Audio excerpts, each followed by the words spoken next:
Alright, I think I'll get going here. So, what's up, everybody? Bloodman Bobby here. So, as the name of the stream suggests, today we're going to be reacting to Cartoon Universe's Owl House panel, which should be starting at about 10 a.m. I wanted to get going 30 minutes beforehand, just to kind of warm up the crowd, kind of like get myself ready so that we're not starting right, so that we're not rushing and starting right when Cartoon Universe gets going. So, like what I was saying with when I did that Comic Con discussion with Andrew, we're not gonna actually put the panel in the stream because I don't want Cartoon Universe sending their ninjas after me and that sort of thing. So this is meant to be. I'm doing this more so like to sort of film our reactions. I'm gonna be joined by my friend Gabby shortly.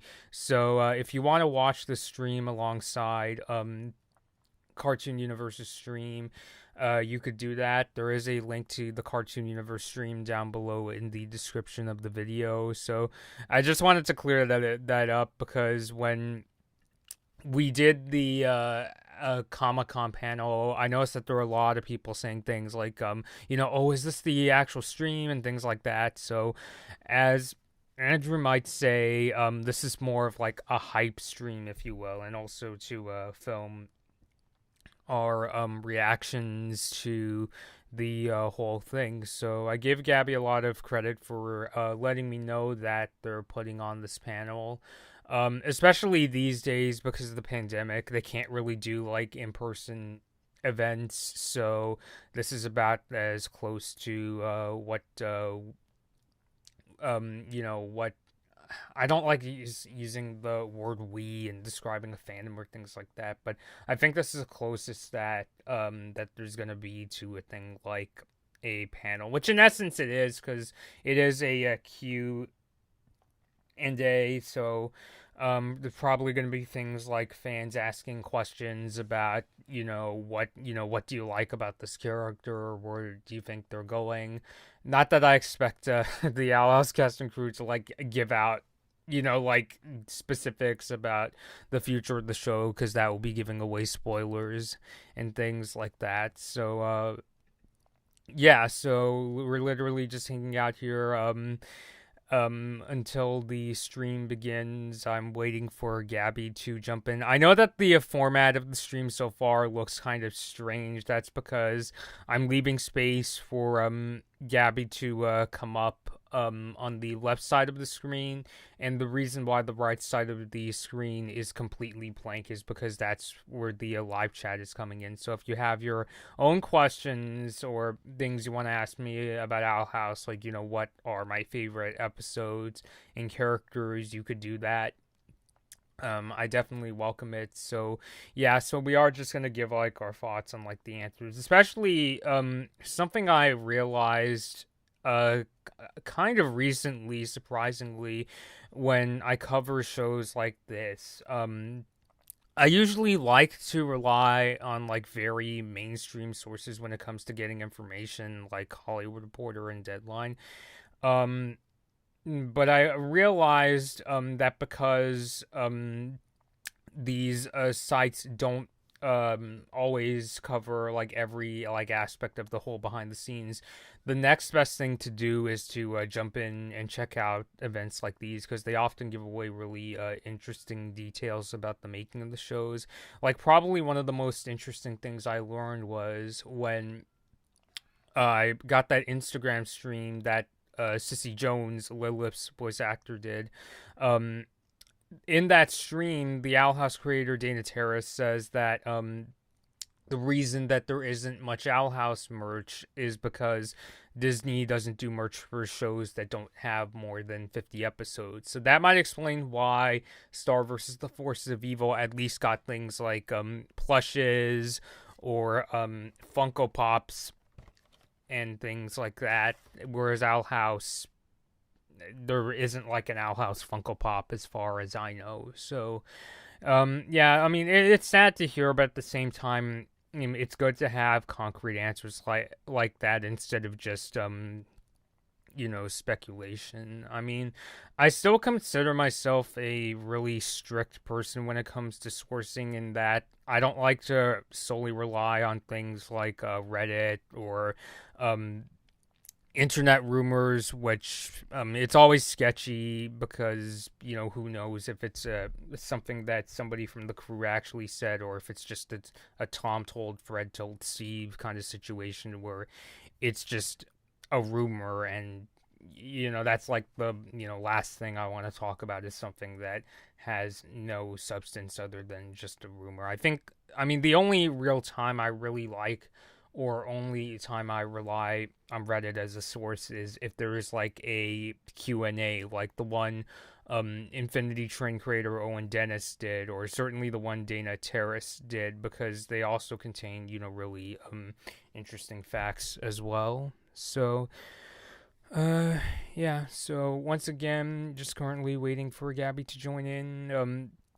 I really enjoy also talking to people that come by. So if you have like your questions, or you could even like tell me what's your favorite Owl House episode so far, or what are your current theories, like what do you think is going to happen in the second half of season 2.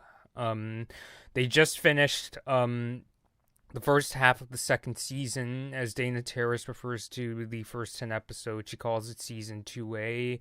And those episodes, the first 10 episodes of the second season, are currently up on Disney Plus. So if you are looking for a way to watch the episodes, there is Disney Plus, which is convenient because like I know back in the day I used to just like literally download all like the episodes from iTunes, although some might argue that that's a really great way to support the show. Hi Alan, how are you doing? Alan, do you watch the Owl House? I'm just curious because I don't think that we've gotten the chance to talk about Owl House. Like we mostly talk about like Nintendo games whenever we bump into each other on Twitter. But yeah, so yeah, so far it's literally the definition of a hype stream. Just waiting. I know that Cartoon Universe, who did they say is going to be part of their stream? They said that we're going to see Sarah Nicole Robles, who, as you know, is Luce's voice actor. We're also going to see Sissy Jones, who plays Lilith, Zeno Robinson, who's Hunter, Mila Lee, who plays Kikimura. I hope I'm saying this person's name right. Avi Roke, who plays Rain, and one of the show's writers, Mickey Crisostomo. I hope I'm pronouncing that right. Again, if you want to check out the Cartoon Universe's stream where the actual panel is going to be held, it's going to be linked down below in the description. Alan says, I heard of it from a fan, from fan art, and I did see it. Are you caught up? Have you seen the latest episode, Yesterday's Lie? And if so, what is your favorite Owl House episode so far? I think I would say my personal favorite would probably be Understanding Willow, the episode where they go into Willow and Amity's past friendship, and we get to hear from Amity's scary parents for the first time. In terms of my favorite episode of the second season so far, it's definitely Echoes of the Past, which is where King takes Luce, Lilith, and Hootie, and Ida joins them to this island to discover King's origins. And it's one of a couple Owl House episodes. I mean, generally season 2 is very good, but it's one of the few of the second season where I was on the edge of my seat from beginning to end. And I remember just being really sympathetic for all of the characters in that episode. I'm not going to get too specific if you haven't seen it. But yeah, I mean, I would definitely say if you're going to be watching season two, that's I mean, first of all, I strongly recommend watching all the episodes in order because the Owl House is a very continuity driven series like Avatar or Infinity Train. Um, let's see here. Um, okay, Gabby just sent me a message saying that she is ready to jump in. Um, yeah, well, um, yeah, so we'll just I'll wait to see when she gives me a word that she is ready to jump in.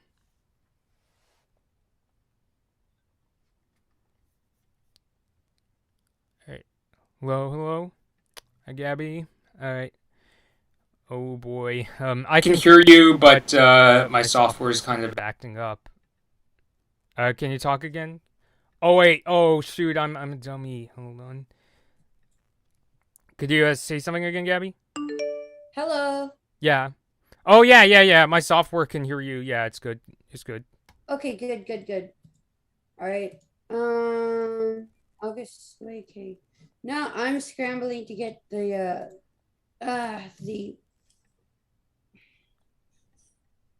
the um link for the thing. Oh, the Cartoon Universe panel. Yeah. Yeah. Did you want me to send you the link? Could you please? I definitely appreciate that. Yeah. Yeah. I'll send that over to you right now. Where are you? Okay. Yeah. All right. Okay. Let me change my Yeah, they haven't icon. started just yet. It's probably gonna get Oh, going in about okay. 10 minutes. All So, right. Made it yeah, just in we're just time kind of then. hanging out and waiting for Woo! the stream to start. Woohoo! Looks like Yeah. it's gonna get really good. Excited. Yeah. Woohoo! Oh my gosh.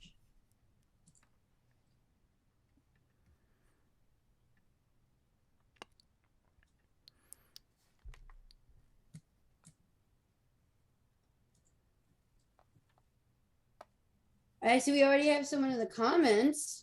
Yeah. Yeah. Our buddy Alan is in the comments saying that he's been checking out some of the Owl House episodes. Alan, if you're still there, what was the most recent episode you've seen?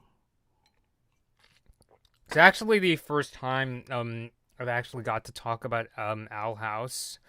Uh, this person, because usually we like talk about Nintendo games whenever we bump into each other on Twitter. Oh, So yeah, cool. It's always good to have more stuff to talk about, so yeah. heck yeah.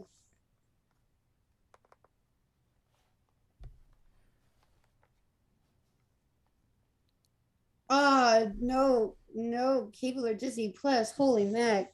Ah, that sounds like a big pain. Mm, yeah, yeah, yeah. I mean, yeah, because at least for me, I remember like before Disney Plus came along, I just kind of had to either because like I don't have cable at my house, so I had to either buy the episodes on iTunes or do what we did where I remember when Star versus second season was out.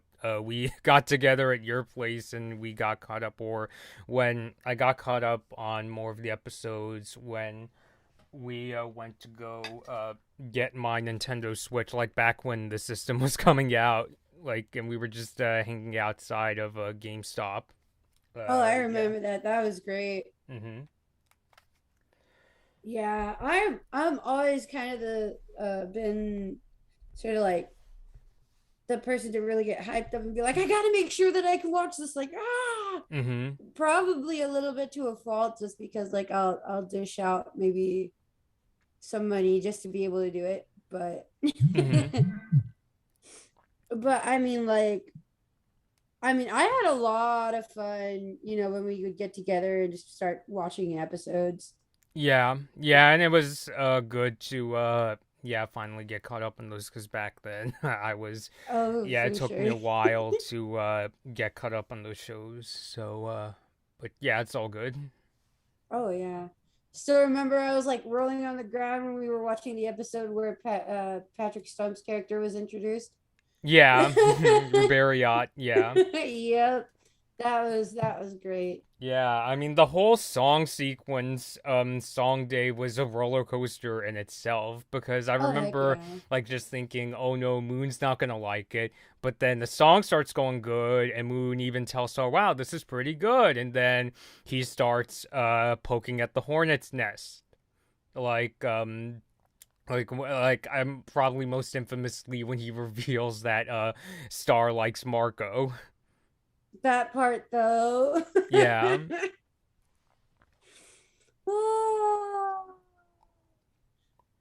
oh my gosh. Yeah, that was definitely something. And I Yeah. mean the fact that like Star wasn't even like, expecting it or anything, and all of a sudden he just comes up with that. He's like, no. Yeah. I mean, uh, yeah, and also I remember just really gushing when I saw Star and Marco in their song day outfits. I just thought they looked really cute in them. I They mean, were very nice. Yeah, I love the outfits. mhm. I like the Star's dress.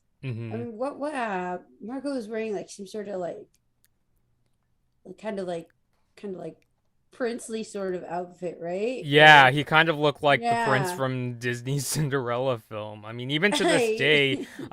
you know, it's still one of the cosplays that, you know, I'd really like to try out. Although, the thing about that, though, is I feel like that kind of cosplay would only make sense if I knew somebody that could cosplay as, you know, Star and, you know, to go along with. Like, I could see a thing where it was like, if it was like a Star versus event, you know, everybody would know, oh, okay, that, you know, I'm supposed to be like what I call Prince Marco. That sounds Yeah. fitting.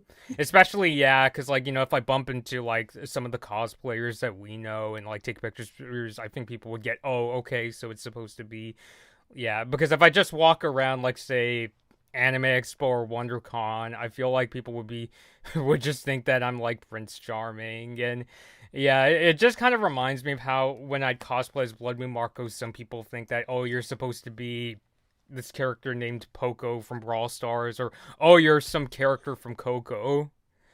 Oh my, what, Miguel? What? No. I mean, you got the like. Didn't you have dimensional scissors or something like that too to go along with the outfit? No, the what I do Oh, have, sorry, I bumped my microphone. I have, you know, like yeah, the the Marco wand that ones. Star made, excuse me, my sister Penny made. Um, but it's more, I think it's more people who've never heard of Star versus. I don't mind. I honestly don't really mind. I mean, I don't know what it is. Part of me kind of gets a good laugh when people think that, oh, you're like, you know, you're a character from Coco or I Brawl mean, yeah, that is Stars. kind of funny. Mm-hmm. And here I am. I remember I was one of the people who kind of had that little hiccup, and I upset this poor guy just because, like, I don't know why. I saw him dressed up in like a Hobbit outfit, and I saw Mm-hmm. him with Sting, Yeah. and for like, I'm much less of a Lord of the Rings person Mm-hmm. and much more of a Hobbit person. Oh. Uh-huh. So my brain went Bilbo Baggins. Uh-huh. Mm. And he just huffed and puffed and he's like, no, I'm Frodo. And I'm just like, I'm so sorry. Yeah. I So mean, so I know some people do get frustrated with that. mm-hmm. I mean, I could see why, but you know, I kind of give people like credit for guessing. I mean, I think the cool thing though, I mean, like there's just been times where like I get to like explain to people, you know, like I think I remember being in college and I dressed up as Marco with the cape for Halloween. And I remember showing one of the, because I worked in a newspaper, I showed one of the writers, oh, this is what Blood Moon Marco looks like. So I think it's cool. Like even one of my professors was like asking me, oh, who are you dressing up as? So I think it's cool when I get chances to explain in that way, who is this character. Oh heck yeah, that's always great. Like I'm just I always realizing enjoy how much that. of a star fanatic I was in those days. I remember going on like the radio because I was doing radio training back then, and I went on the campus radio saying I was gonna cosplay as Marco from Star. So Oh heck yeah. I mean, yeah. yeah, I feel like I'd probably be doing something similar too. Mhm. I got to have a radio production class. We just Mhm. I don't think we actually went on the air, at least not for most of the class. We Mhm. did have one project at the end where we kind of came up with our own radio broadcast, but I don't know if it was actually on the air or not. I hope Okay. not, because mine. Oh well, I actually accidentally botched someone's project trying to get ready for mine. Uh huh. So bad times. I see.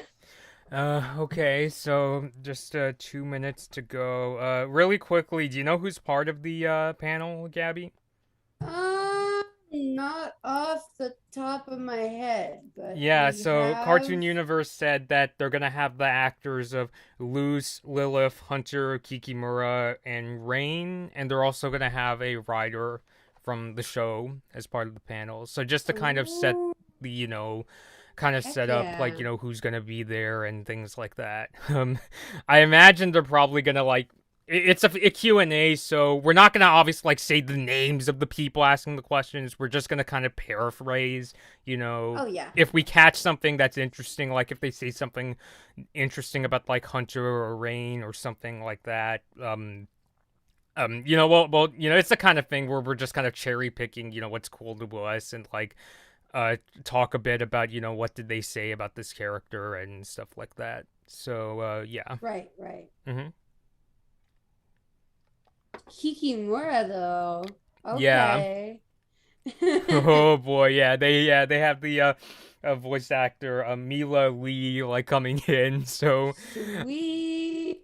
yeah, I'm kind of curious to know because I think the big thing we notice is that Kikimura seems to be a lot more kind of vicious in the newer Yeah, episodes. it's just spicy. Yeah, I mean, again, like not Simon from Infinity Train vicious, but she's like kicking butt. Yeah. Uh, you know, I mean, although granted, she did try to like axe Hunter. Kikimura tried, although it was unsuccessful compared to what happened in Infinity Train. But I think people out there kind of get the Yeah. picture.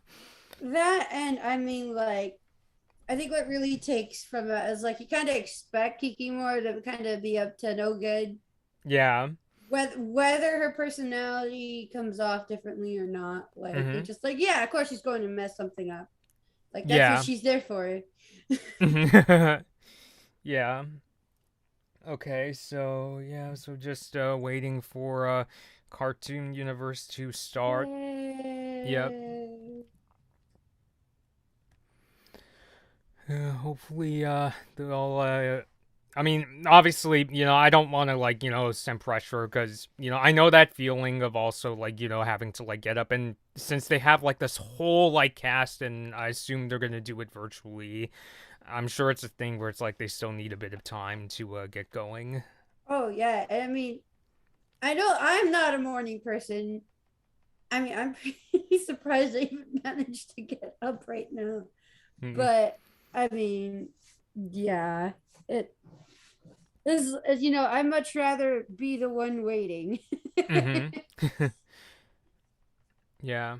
And Woo. also just to send out a reminder, I don't have I'm not going to put up the panel on this stream because I'm a little concerned I don't want to be a thing where it's like Cartoon Universe is like saying, oh, you're taking like views from our video or things like that. So we're kind of just going the safe route where we're filming our reactions, and we also would like to hear from people watching the stream. Any thoughts on if the Owl House crew says it's something cool and things like that.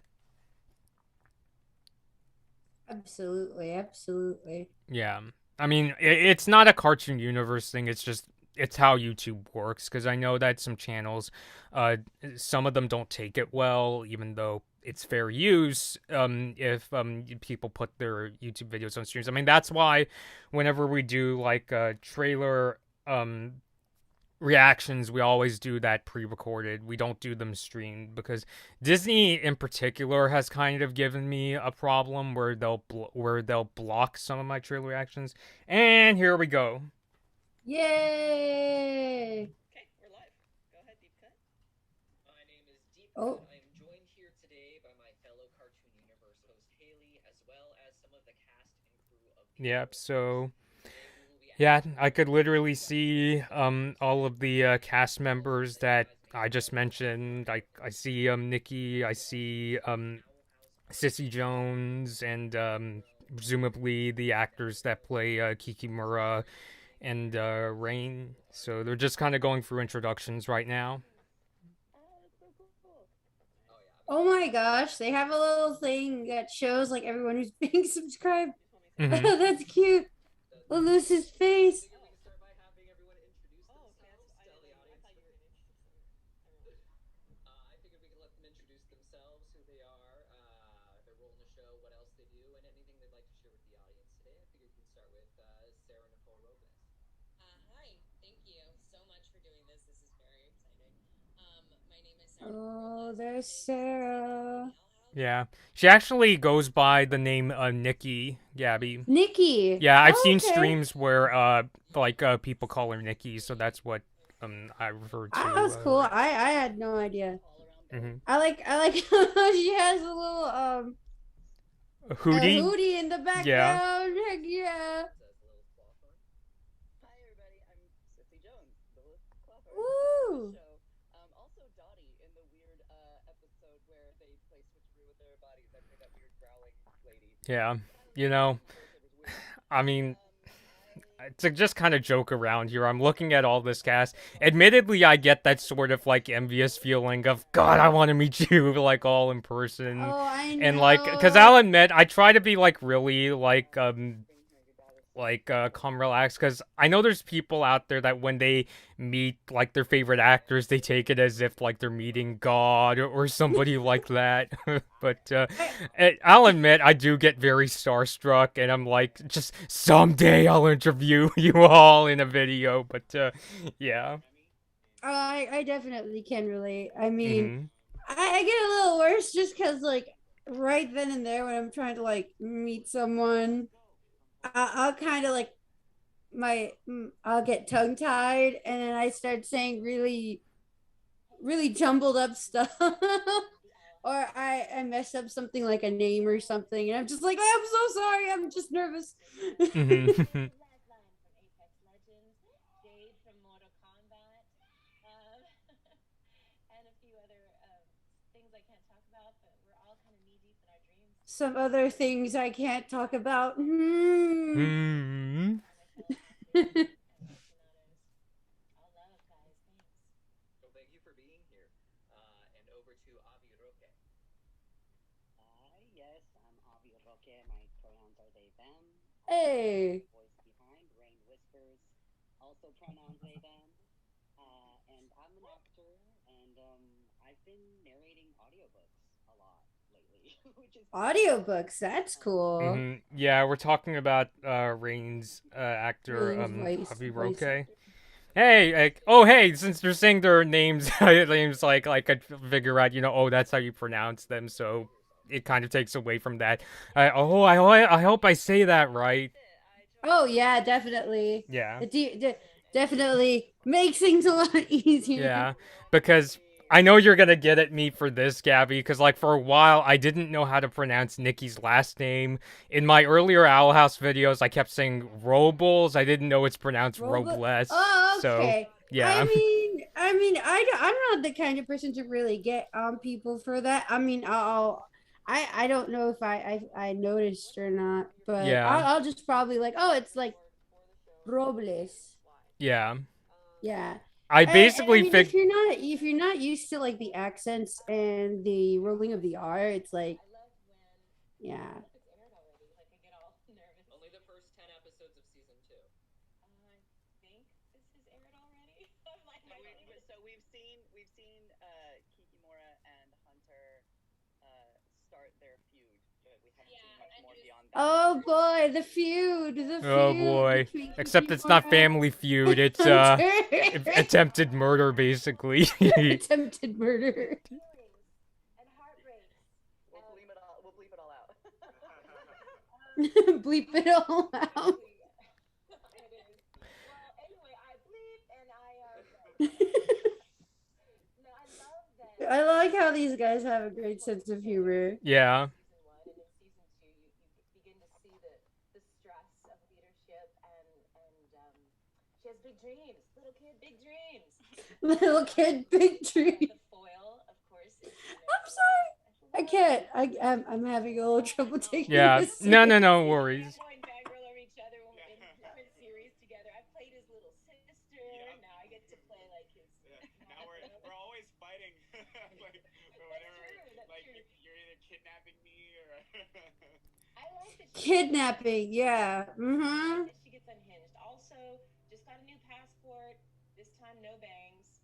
I just remember my last passport for 10 years, I had bangs, and I kind of miss them. But Kikimora, talk about hashtag killer bangs. You know? Not my favorite. Kikimora does have pretty nice bangs. Yeah. So good. Awesome, and after that, why don't we head over to Zeno Robinson then for his answer? Cool. Yeah. My favorite stuff so far has not aired. But like from what everyone has seen, I think some of my favorite scene to do was the unhinged, where he's digging his own grave and. Oh my yeah, so God. Hunter's actor Zeno Robinson said his favorite Like digging the scene hole, that has aired and is when he's Annie, digging his she's like, grave "What are in you Eclipse doing, Lake when he's Sly?" like, "Dang it, I can't find Titan's blood." So Well, yeah, they're I've talking done my about own their grave. favorite scenes, right? Yeah. Yeah, voice actors' favorite scenes. For me, that's been my favorite scene because it's very revealing and it's very Very revealing. Mm-hmm. Pulling out Hunter's inner edgelord. I like it. underneath the mask. I'm just still like after seeing that episode, I'm just like, come on, Hunter, join the light side. That moment, it's like, screw the cookies from the dark side. Come over to us. Sissy, what has been your favorite scene to record so far? They lied. The cookie is a lie. You heard cake is a lie. Cookie is a lie. The first is Agony of a Witch in season 1. Oh, Agony of a Witch. If you haven't watched season 1, why are you even here? Spoiler alert. Yeah. When she screams, then why were you so easy to curse? Ooh, so Oh, Lilith's actor yeah. Sissy Jones says that her favorite scene from season 1 was when Lilith accidentally reveals that she cursed Ida when she was like, "Why were you so easy to curse?" And it was like it was at this moment that she knew she fucked up, basically. That it was so intense too. Like the emotion behind that was just real and so there. But everyone was like, Nikki, where'd you go? Oh no, where did Nikki go? season 2, I really have loved. Oh, Sailor Moon shirt, Sailor Scouts, heck yeah! I couldn't help but notice. Rock bottom, she just hits absolute rock bottom, and it's this woman who was all powerful and had the world at her fingertips. All of a sudden, has to start from ground zero, and it's a really harrowing place to be. So they've both been really fun extremes. Oh, definitely the change in character that we see in Lilith, going from super powerful, revered, kind of like exemplary witch, just to like completely shunned and powerless is just it's crazy. Yeah. I don't know, like, not to get too long about this, I'm kind of surprised how, like, Lilith, honestly isn't really in season to so far that much. Like I was kind of surprised when she was like, oh, I'm gonna go off and like spend time with my mother. Like I understand, because her character didn't, she didn't get to spend much time with um her mom if you haven't seen the episode. But I'm Oh basically yeah. just saying I kind of would like to see more from Lilith in the later episodes. I'm hoping they're gonna, incorporate her back in a lot more. But I mean, I've heard this point, and I think it's a really good one. And that like it's a bit of a breath of fresh air, Hmm. saying that instead of taking the whole route of like, oh, now she has to do all these convoluted things and spend all this time with them to kind of make amends and go through this whole redemption arc and all that. It's like bada bing, bada boom. We're family. We're on the same page. We're Hmm. good. Yeah, to their credit, they are going in like a route that I didn't expect. I just kind of hope to see more from Lilith because she's Absolutely, really a yeah. fascinating character. I know like there's people out there who don't, who really hate Lilith, but it's like she's interesting. She's complex. It's like I'd like to That, see and more I from think her. at this point, if you're still mad at her, I don't know what to tell you. Yeah.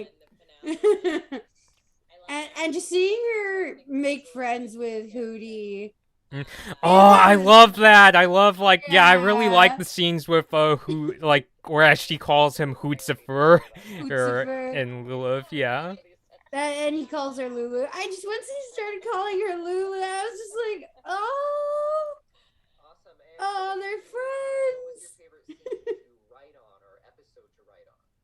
Well, I do have the personally speaking, like episode 3, Echoes of the Past of season 2 is my favorite. Oh, It was the my very writer first is script the too, one so behind Echoes of the everything Past. kind of like come to life. But honestly, anything with Lilith in it that I get to write is my favorite because she's just Hey, well, that's a Lilith fan. I like that. Is there a particular scene that you've written for her that comes to mind? Yeah, yeah, so Mickey was just talking about how she said Echoes was her one of her favorite episodes to write, and it's still up there. It's easily one of my favorite Owl House episodes of not just season 2, but the entire series. I remember Dana Terrace, the creator, was on Twitter saying it was also one of her favorites, and I couldn't I agree more. mean, Go it watch our was reviews of that great. episode. It's yeah, and she also said that Lilith is one of her favorite characters to write. I mean, Lilith is a very interesting character. Like you said, she's very, like the complexity behind her is just Awesome. And why don't we go over to it. Haley? There's a lot to unpack there in the best way possible. Just like Mhm. it just I could see how so many people are invested in her. Yeah, because on one hand, yeah, she is like a very intimidating villain in season 1, but she's also a caring like sister. Like it was clear, like even like kind of early on, that even though yeah, she's made bad choices, she still deep down like cares for her sister Ida. Like when they're like playing Grudgeby, or that with the one episode where like they're in the woods trying to find this plant. I think what was it called? Like it was something of the eternal bloom or something like that, and then they get Oh tricked and yeah, they the one fight they get, the the root, the the fake plant. I remember yeah. that. And then like what, especially after she's kind of been like redeemed and all that, she comes out to be just as quirky as the rest of the gang, and I love that. Mhm. Just kind of like messing around, like talking stuff with Hootie. Uh, Mhm. I think somebody even shows a part where she's like seeing Hootie beat like fight off the fire bees, and she's like, "Woo!" Yeah. Yeah, I remember that. stuff like that. I just love that. Like even though she's a really straight edge, kind of like really serious character, you get to see that there's still like a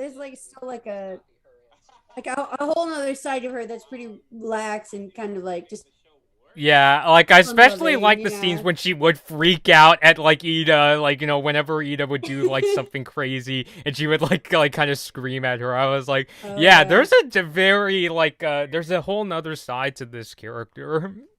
That or like when she's on the couch and she's just eating a whole bunch of ice cream. Mhm. uh Sadly the last episode in the that I think we've seen her in at that point, right? Where At that's the least episode on with the mom. screen. Yeah. Yeah. I don't know. Pitch it to Disney. See, maybe that's Like Luz's mom gets trapped there instead of Luz, and it's Oh no, Lucy's mom, Camila, getting trapped in the demon world instead of her. One more episode at the I very don't know about that. Was Zeno just like kind of suggesting that as an Yeah, idea? that would be Well, I guess the interesting. one upside is that she would be with Luz, so it's not that she would No, be no, like trapped instead of alone and Luz. it's like Revenant where she's just like, good luck, don't get killed. Well, no, because it's like it's the opposite. Where now Luz has to take her out of the demon realm while she's in the human realm. Oh, I see. But no, no, no, no, no, no, no, no. But again, like I always point out, she's like a medical worker. If you're a medical worker, I'm pretty sure you see a lot of crazy stuff. And you Mm-hmm. just have to like, just go for it. You're just like, Mm-hmm. just charging into everything just to get it over with. Yeah. Incredible. Leave it to me. That would be, oh my god, that would just give her like this amazing, like extra depth. Yes. Would you guys please hashtag alternate universe Owl House so we can just like one episode? Yes. Alternate universe Ella House. Mm-hmm. Okay. Taking notes. I like that. Notes, don't worry. Taking notes. Awesome. And with that, Mickey, we were going to ask you if you could play any character on the show, who would you want to play? I mean, I actually can't because I don't have half the talent you guys have, but I guess like the most fun for me would actually be. I would be very horrible at it, but I would love to just play Lilith. Sorry, I'm Oh, heck Yeah, yeah. and yeah, so the writer Mickey Chrysostomou was saying that if she could, I mean, she said that like she's like she's like very not good at acting, but she said that she would play Lilith. So yeah, it's clear. Yeah, it's very clear that she really likes Lilith. I feel I like mean, this stream is Lilith's almost a turning great into character, like though. an in defense of Lilith like kind of And stream, in but it's like defense of Lilith, yeah, You've got more questions to ask, or really but it's like, here's my case. uh-huh.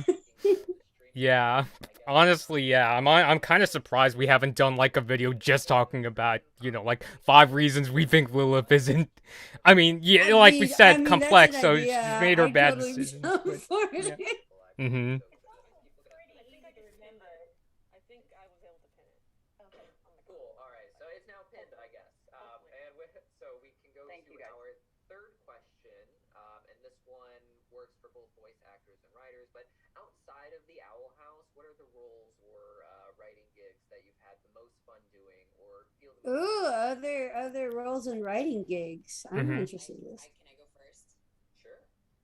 I was just thinking. I do a lot of Scratch, which I don't know if people know what that is, but it's like while animating, while writing for like features, they'll have like rough drafts, rough acting before the final cast is done. 'Cause especially on like features, it can take like 4 or 5 years of drafts. So like if it's Rihanna, they can't have Rihanna for 5 years or something. Like, not saying that I've done that, but I get to kind of do stuff beforehand, and that's really cool because you get to work a lot with the writers and the directors and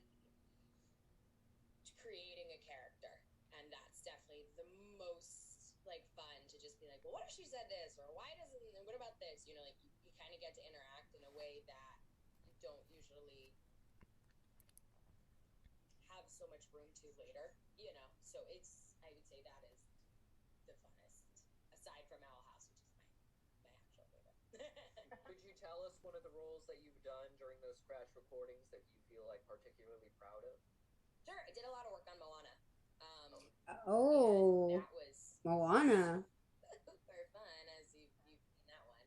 That one was really, really, really fun, and it's fun hearing like seeing the characters develop. Like I remember when Moana got a mom.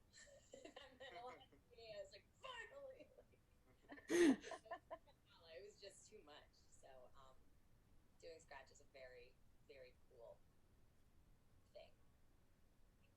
Sounds amazing. And why don't we jump over to Zeno Robinson next? Yeah, I was actually gonna hop in because like I can't really be specific about what it was, but speaking of Scratch, I did get to do Scratch on a like dream kind of character thing that I've held very close to my heart for a very long time.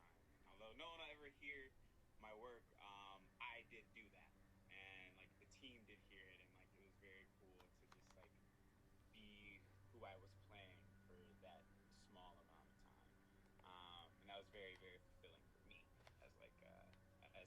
as someone who's like, I want to do this to play this person, and I was like, well, I got to play that person, So it was super cool. Interesting hearing a lot about Close are that they loop. saying it's scratch work?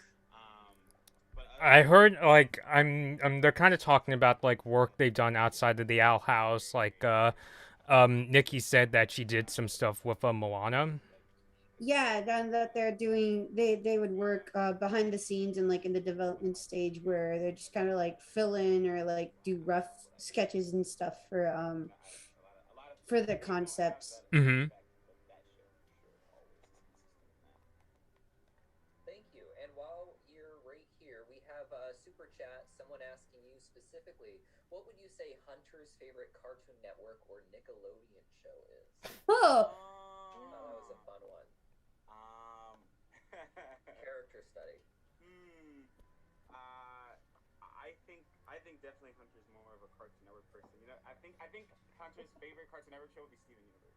Because yay! Hunter's I say favorite like Cartoon it, Network it's show, Steven more Universe. headcanon Yeah, I'll based. so buy somebody it. in the Heck sent a yeah! super chat asking Zeno, oh, if Hunter had a favorite like Cartoon Network or Nickelodeon show, what would it be? And Zeno said Steven Universe, and he said that Who else would you Hunter know? would probably be more of like a Cartoon I Network think that's person over maybe not Nickelodeon. I imagine, especially these days, not to take digs at Nickelodeon, but they tend to do much more like comedic kind of shows Oh, nowadays. that's true. That's Yeah, Should we true. go over to Which there's, I mean, there's a, there's obviously an the audience for question, that. which Like, was yeah. just kind of like one taking on second, different my phone got vibes. pulled up. Mm-hmm. Previous roles that you personally fond of, proud of, etc. Apex Legends has been amazing just Yeah. to see the You growth. know, I know, we've been really lucky, not to kind of like toot our own horns, but like, I know we've been really lucky to have interviewed like, voice actors or, creators like Darren FC, Adam MacArthur, Ricky Simons. To Cartoon Universe's credit, I really like the questions that they are asking the crew. Like, they're not just going into Owl House; they're also asking them about, what work outside of the show that you're most proud of. Like, it's the kind of questions where I'm like, man, I wish I could, these kind of questions were the kind of things we could also like ask the crew. So I guess it's kind of like a good like not to like say that, whoa, we're taking notes, we're gonna do exactly what you're gonna do, but it kind of like plants that seed of, hey, this is good, stuff to ask people who've worked in the industry. Definitely, definitely, I agree in that they got really good questions lined up, and they still throw in the occasional kind of like fun question like the one with Hunter and what show he would be watching and stuff like that. So Yeah. I think it's a cool balance. Yeah, I mean, You like, because I'm the kind of obviously. person that even when I watch, like, ABC News or CNN, part of me is like, how do you come up with your questions?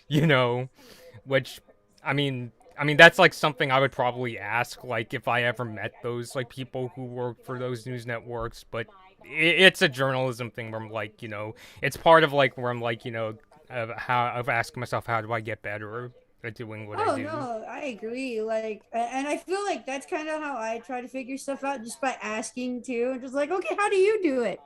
And, Mm-hmm. I'm gonna see if I can find anything that works for me. Obviously, kind of try to take your own spin on things and Yeah. whatnot. But I mean, I think collaborate like in the sense of not collaborating, but like kind of brainstorming amongst each other, asking questions, Mm-hmm. uh, throwing ideas between groups of people. I think is a really great way to just kind of be like, hey, you know what? Let's come up with some stuff here that we could all work with. Mm-hmm. Apex Legends kept me sane Ah, love it. playing that game with my friends.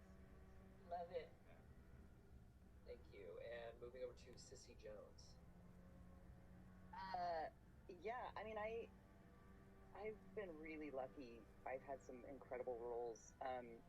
I got my first job ever was Katya in The Walking Dead, Telltale's Walking Dead, and then I went on to do 9 characters in that series.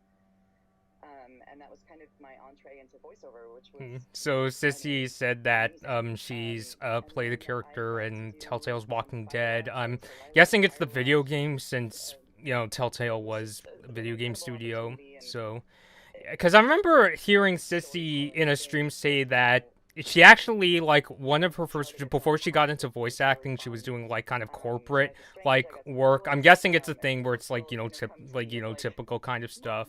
And then like the point she was getting at, I think she was basically saying it's it's never too late to start and that kind of stuff. So I like where she was saying I didn't start out in voice acting. I started out doing this thing and then look where I am now. Yeah, I mean that's something I'm really on board with too. Not only in the sense of agreeing with it just for the just for the idea in of itself, but I mean like I've kind of seen that sort of with my mom too, and that I don't know if I've gone over this, but my mom's she performs at private parties, Mhm. and she's got like her weekends full up like pretty much every weekend, at least one day at the very least. And she didn't even consider this at the beginning. She was never even thinking about this. Mhm. When I was a kid, she was doing uh like family work kind of stuff where you meet with families and you help them out and stuff like that. Mhm.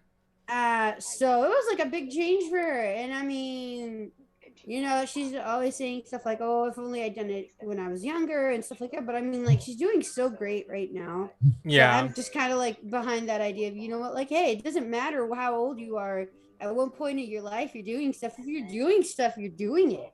Yeah. I mean, Like, it's yeah, it's why I mean, not to go on too long, but it's why I really like the idea of side hustles. I'm thinking of like one absolutely. person right now, like back in my high school days was there was like a parent of my school's cross country team. I don't know what she did for like her main job, but I know she was like a photographer, and now she's running like this online store where she's into, I don't know like how to describe it. It's kind of like sewing and like clothes and that kind of stuff, or making, I think I mentioned before, like little like purses to put tablets or like tortilla warmers and that kind of stuff. So Oh, cute. mm-hmm. That sounds great. What a full circle moment. And also the representation. I think, again, the representation is always going to be like, well, I didn't have that growing up.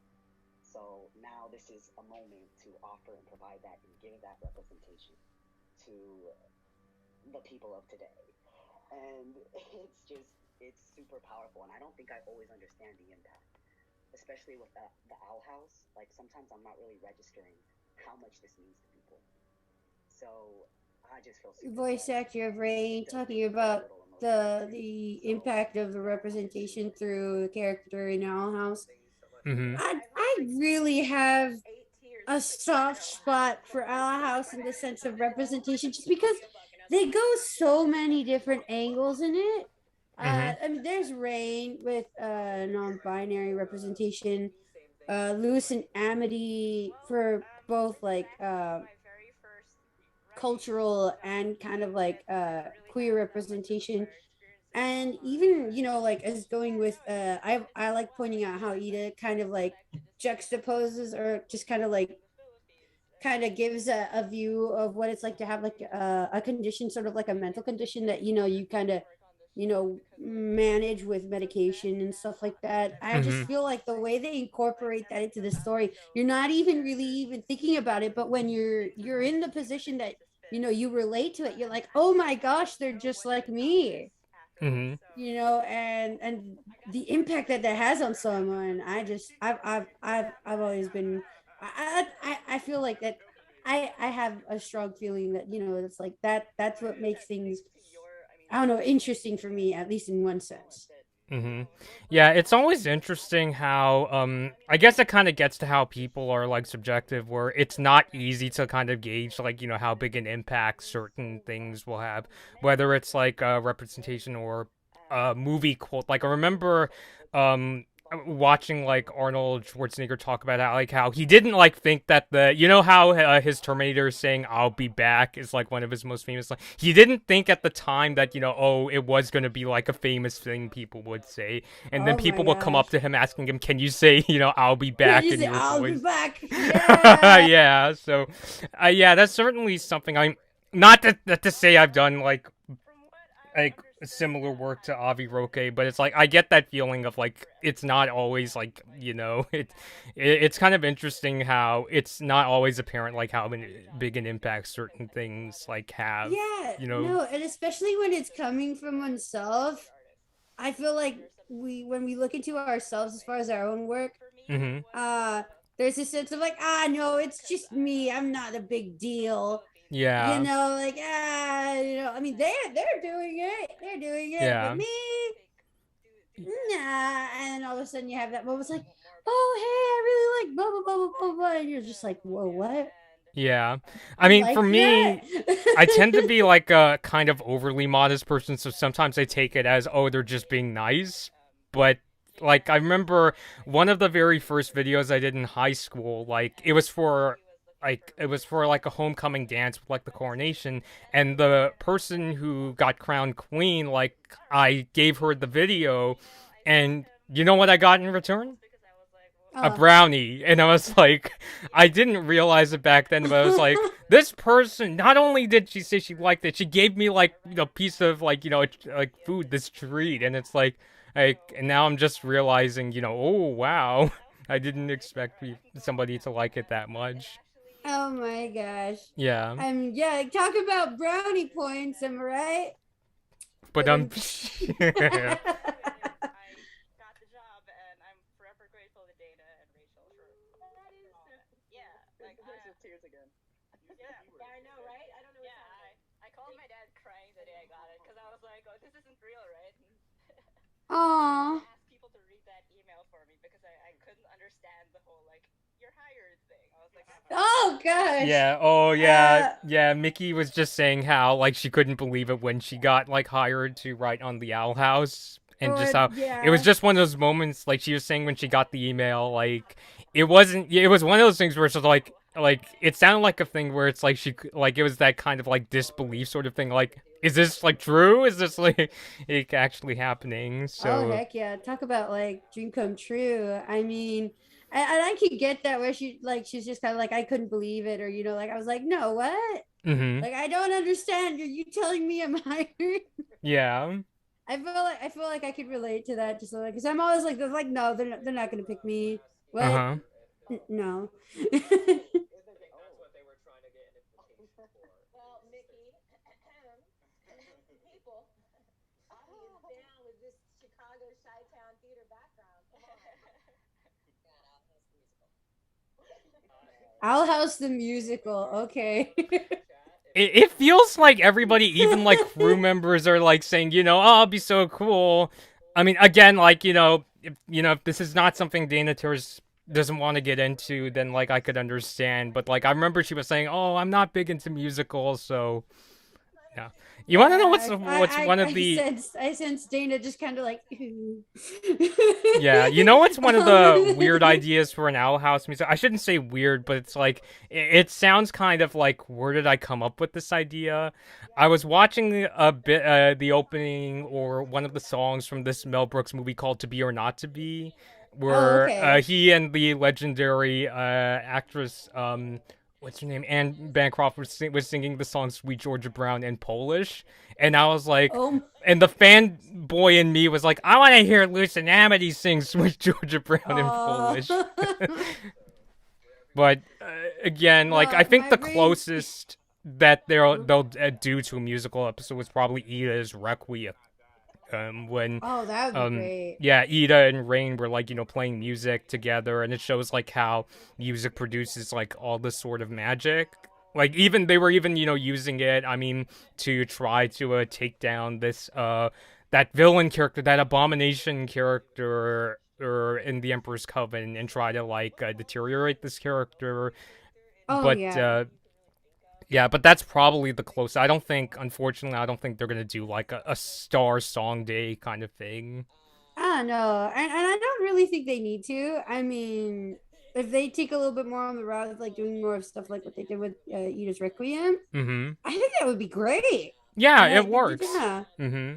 Although, like going back to the whole thing with the musical, though, my brain just goes like in the troll kind of mentality. It's like let's give Hootie like a 6 minute solo. Mm-hmm. That's probably why Alex Hirsch was asked to. Can you sing Little Miss Perfect in Hootie's voice? Have you seen that? Yes, Uh huh. yes, yes. And they like when he was doing Gravity Falls, they'd ask him to do a bunch of stuff in like Grunkle Stan's voice too. Grunkle Stan and Seuss, Seuss. Uh, but yeah, I mean, he has such a sense of humor. I'm just like, I like you. Uh huh. Yeah. Thank you. This is what we needed. Mm-hmm. Timid, kind of like embarrassed. Oh, and it kind of like nods into like how he keeps that ear out for like what the fans are up to and stuff like that, which I really appreciate.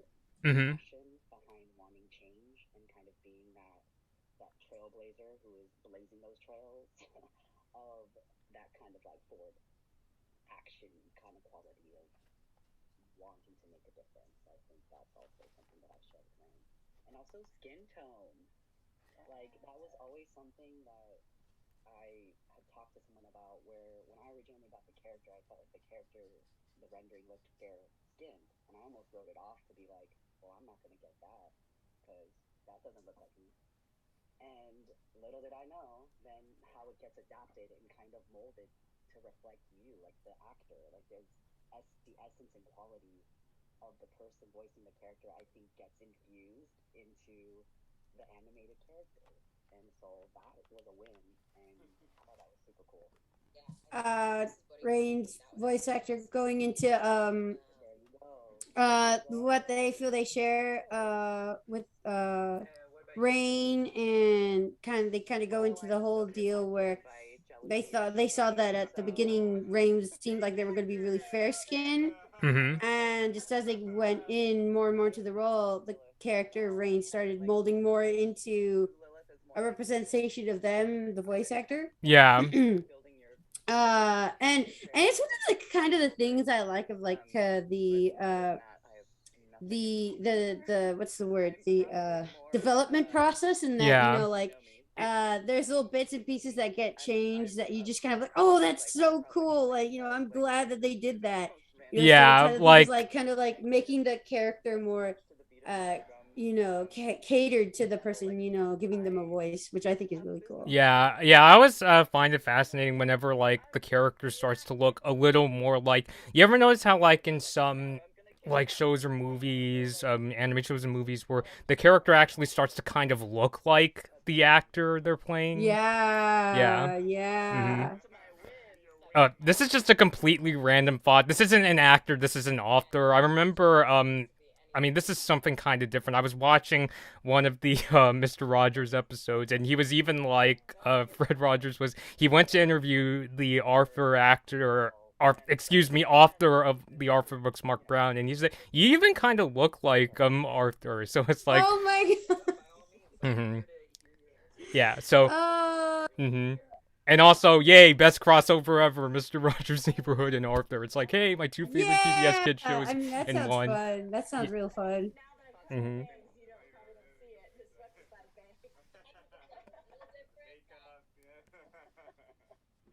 It's a filter.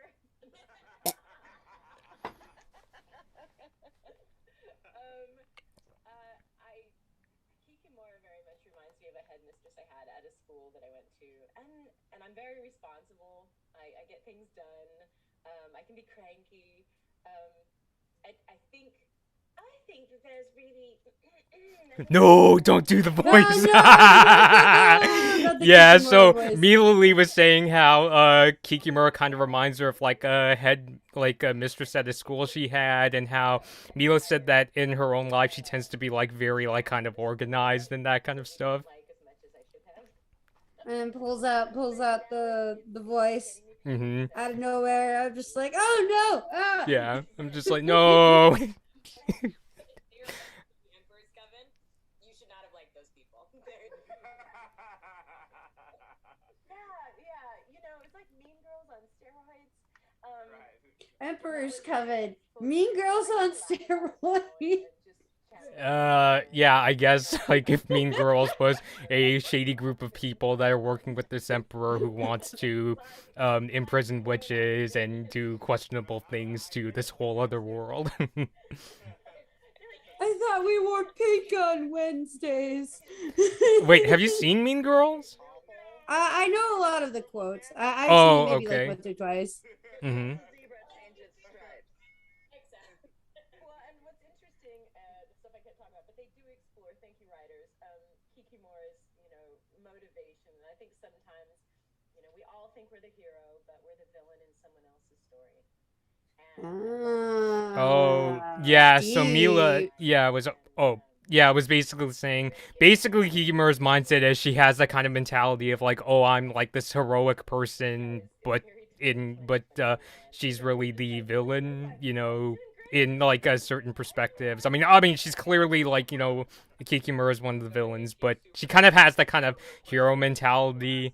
Yeah, actually, yeah, it starts to make sense because we were saying lately how, like, I remember you pointed out, Gabby, that you kind of got vibes that Kikimura was really jealous of Hunter, of like, and wanting to get like a higher position in like, I guess you could say Emperor Bellos' staff, right?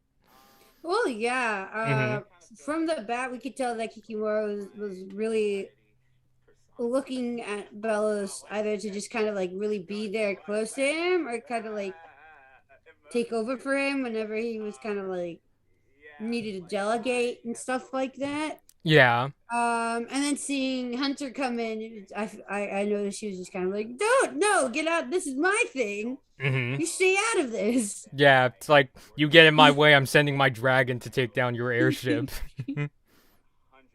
Be lucky it didn't eat you. Yeah. So I can relate to Hunter in wanting to find value in being useful or in having a purpose in something and doing whatever it takes at the cost of whoever is in the way to get And that. Zeno is talking about how, with Hunter's mindset, is basically that, he wants to find value and kind of have that sort of purpose. Which, Right. probably explains why, like, he's so dedicated. Like, Hunter is so dedicated to, like, working for his uncle. Yeah, and the whole deal where the both with the Barbelos and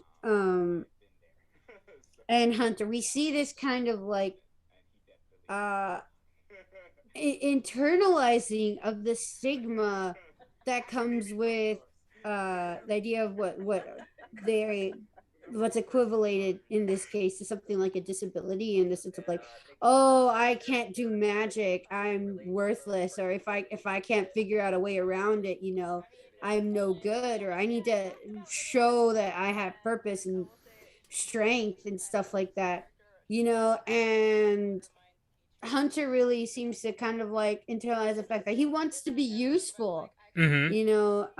and which is definitely great. But I think we're gonna hopefully start to see Hunter realizing that you don't really need to be useful in the same way that everyone else is. Which Mm-hmm. is I think something that a lot of people can really what's the word, resonate with.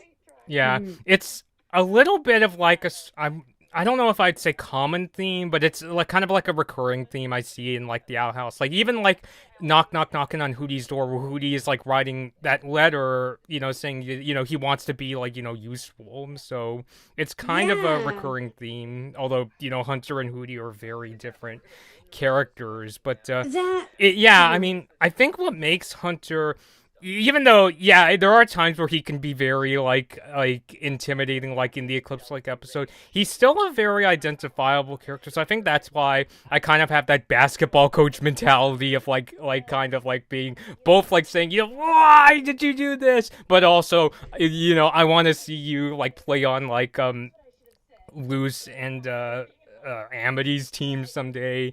Not to Right. use sports analogies, but I photograph a lot of basketball games. But yeah. Right, and the whole deal also seeing like he's looking at Ed, seeing how the intentions that he has are really good, and he even vibes with Luce at the point where they share a fascination with magic Yeah, in, yeah. in a in a similar position too, and that neither of them can actually produce it themselves. Mm-hmm. You know, uh, I can't think of ways that we're not the same. I guess like Uh one oh. thing that can say that Gabby, are you there? Hunter prioritizes like he's Oh gonna boy. he's gonna prioritizes Yeah, I don't know what's happening. Gabby has completely frozen. I'll try sending a message. Hello. Oh, hello, hello, Gabby. Hello, am I back? Is my camera working? It's stuck on my end. Yeah, it's stuck. I can hear you, but oh, there you are. Oh, yay! Mm-hmm. Okay. I'm sorry. Where did I get cut off? Oh, I was kind of saying it almost the whole juxtaposition of Hunter and Luce, kind of like the nature versus nurture type deal, mm-hmm. in that we see what happens with Hunter, just kind of like becoming what's the word, a byproduct of his, like, of his environment and the people he's around, Yeah, like with Bellis and all that, and Lewis just kind of be taken in and nurtured and shown like, hey, you can do it however you figure out to do it, and you're going to figure out your own way, and that's okay. yeah, definitely. Which I think is, it's really interesting seeing the kind of different ways in that they tackle the whole idea of like like kind of like growing into yourself or learning stuff, or kind of like finding your strengths, Mm-hmm. like the idea of finding purpose, finding your own usefulness kind of deal, and people trying to do that. Even with Hootie, like Hootie's just kind of like he doesn't really have anything that kind of puts him at a disadvantage from anyone, I mean, other than being stuck at as the house. Mm-hmm. But even then, we see at one point he goes into like this portable little house and goes off with Lilith and stuff like that, Yeah, and the only reason Hootie doesn't really kind of get the sense of him being useful or anything is just because nobody really notices him, yeah. which If is another thing anything, too. yeah, I mean, if anything, some even find him to be really obnoxious. Like, there's times where Ida, like, kind of gets mad at him, or certainly a time where, like, Amity's, like, kind of beats the crap out of Hootie. Like, remember that in the Grom episode where she's I like, mean, if to they're be fair, Hootie was getting up in her face. yeah, literally. But like little things like that, like it's the same kind of like I said, almost like a recurring theme, Yeah. but tackled in different angles too, which I feel like adds to the show. Yeah, and I think it's good that it's like it makes Hunter and Hootie much more distinctive. It doesn't feel like oh it's the same character again. So yeah, Start writing the Right. script, which is the best part. Then after that, it goes through another process of approvals, and then when it gets that final approval, we the writers get together for a punch-up session, which is where we Oh, hey, they kind of changed to laugh, Ida. add jokes. We get to like Hmm. Oh, pick that's for out donation to the super emotional chat. moments and Okay. the parts that we Yeah, want to highlight, and then it gets sent off to the rest I of the kind of team tempted to do production it to too. Just edit gotta be and like, boom, and like, hey, that's me. like it comes out yeah, and it's beautiful. And I'm probably going to Say, subscribe for to that them Hunter anyway, but script, was that did you hmm write that solo? Did you have help writing that? Like how much of that was your brainchild? Well, it did start with all of us getting in a room, and like the writers are really amazing because they had all these incredible ideas about how we wanted to go into King's backstory. Um, but I did the outline and the script, but like definitely a lot of it changed over the course of the writing because we have such incredible writers who brought so many great ideas, honestly. And yeah, I love to say that I it's all of us. I don't want to take credit for the whole script, but it's very cool to have that as a first script too. I love that episode. So cool. Me too. yeah. So Mickey was kind of getting into like how much of a collaborative process echoes of the past in particular. It feels like much of the stream. I'm not complaining. I'm just saying, it seems like we're talking a lot about like Lilith and echoes in the stream, and I mean, that's something. like those are like some of the biggest points in the this half of the season. It's Yeah. I'm not really surprised, but Yeah, I just uh, wanted to kind of point out something I've learned about talking to people who've worked in the animation industry is like I remember like yes, I remember also talking to one of the directors and writers of Star, Dominic. I'm sorry if I pronounced his last name wrong, Bisignano. Um, and I remember going up. Actually, no, it wasn't him. Although we did meet him, it was Aaron Hammersley, and I told him, "Oh my God, the first Star season finale, Storm the Castle, was so good." And I wanted to like tell him in particular because he was one of the co-directors, and he pointed out, well, it was a particular part. Because I think I specifically said, oh well, you co-directed, and he was like, or yeah, or at least one of the directors, and he was like, well, it was a collaborative process. So I think it's cool, because I feel like I fall in that trap of like because especially because you know how movies are always advertised as a Steven Spielberg film, a Stanley Kubrick film, a Tim Burton film, and I often forget that there's also lots of other people who help out, because making movies and shows is such a huge job. It would be impossible for just one person to work on it. So I think it's good to kind of remind myself of the other people who are also involved.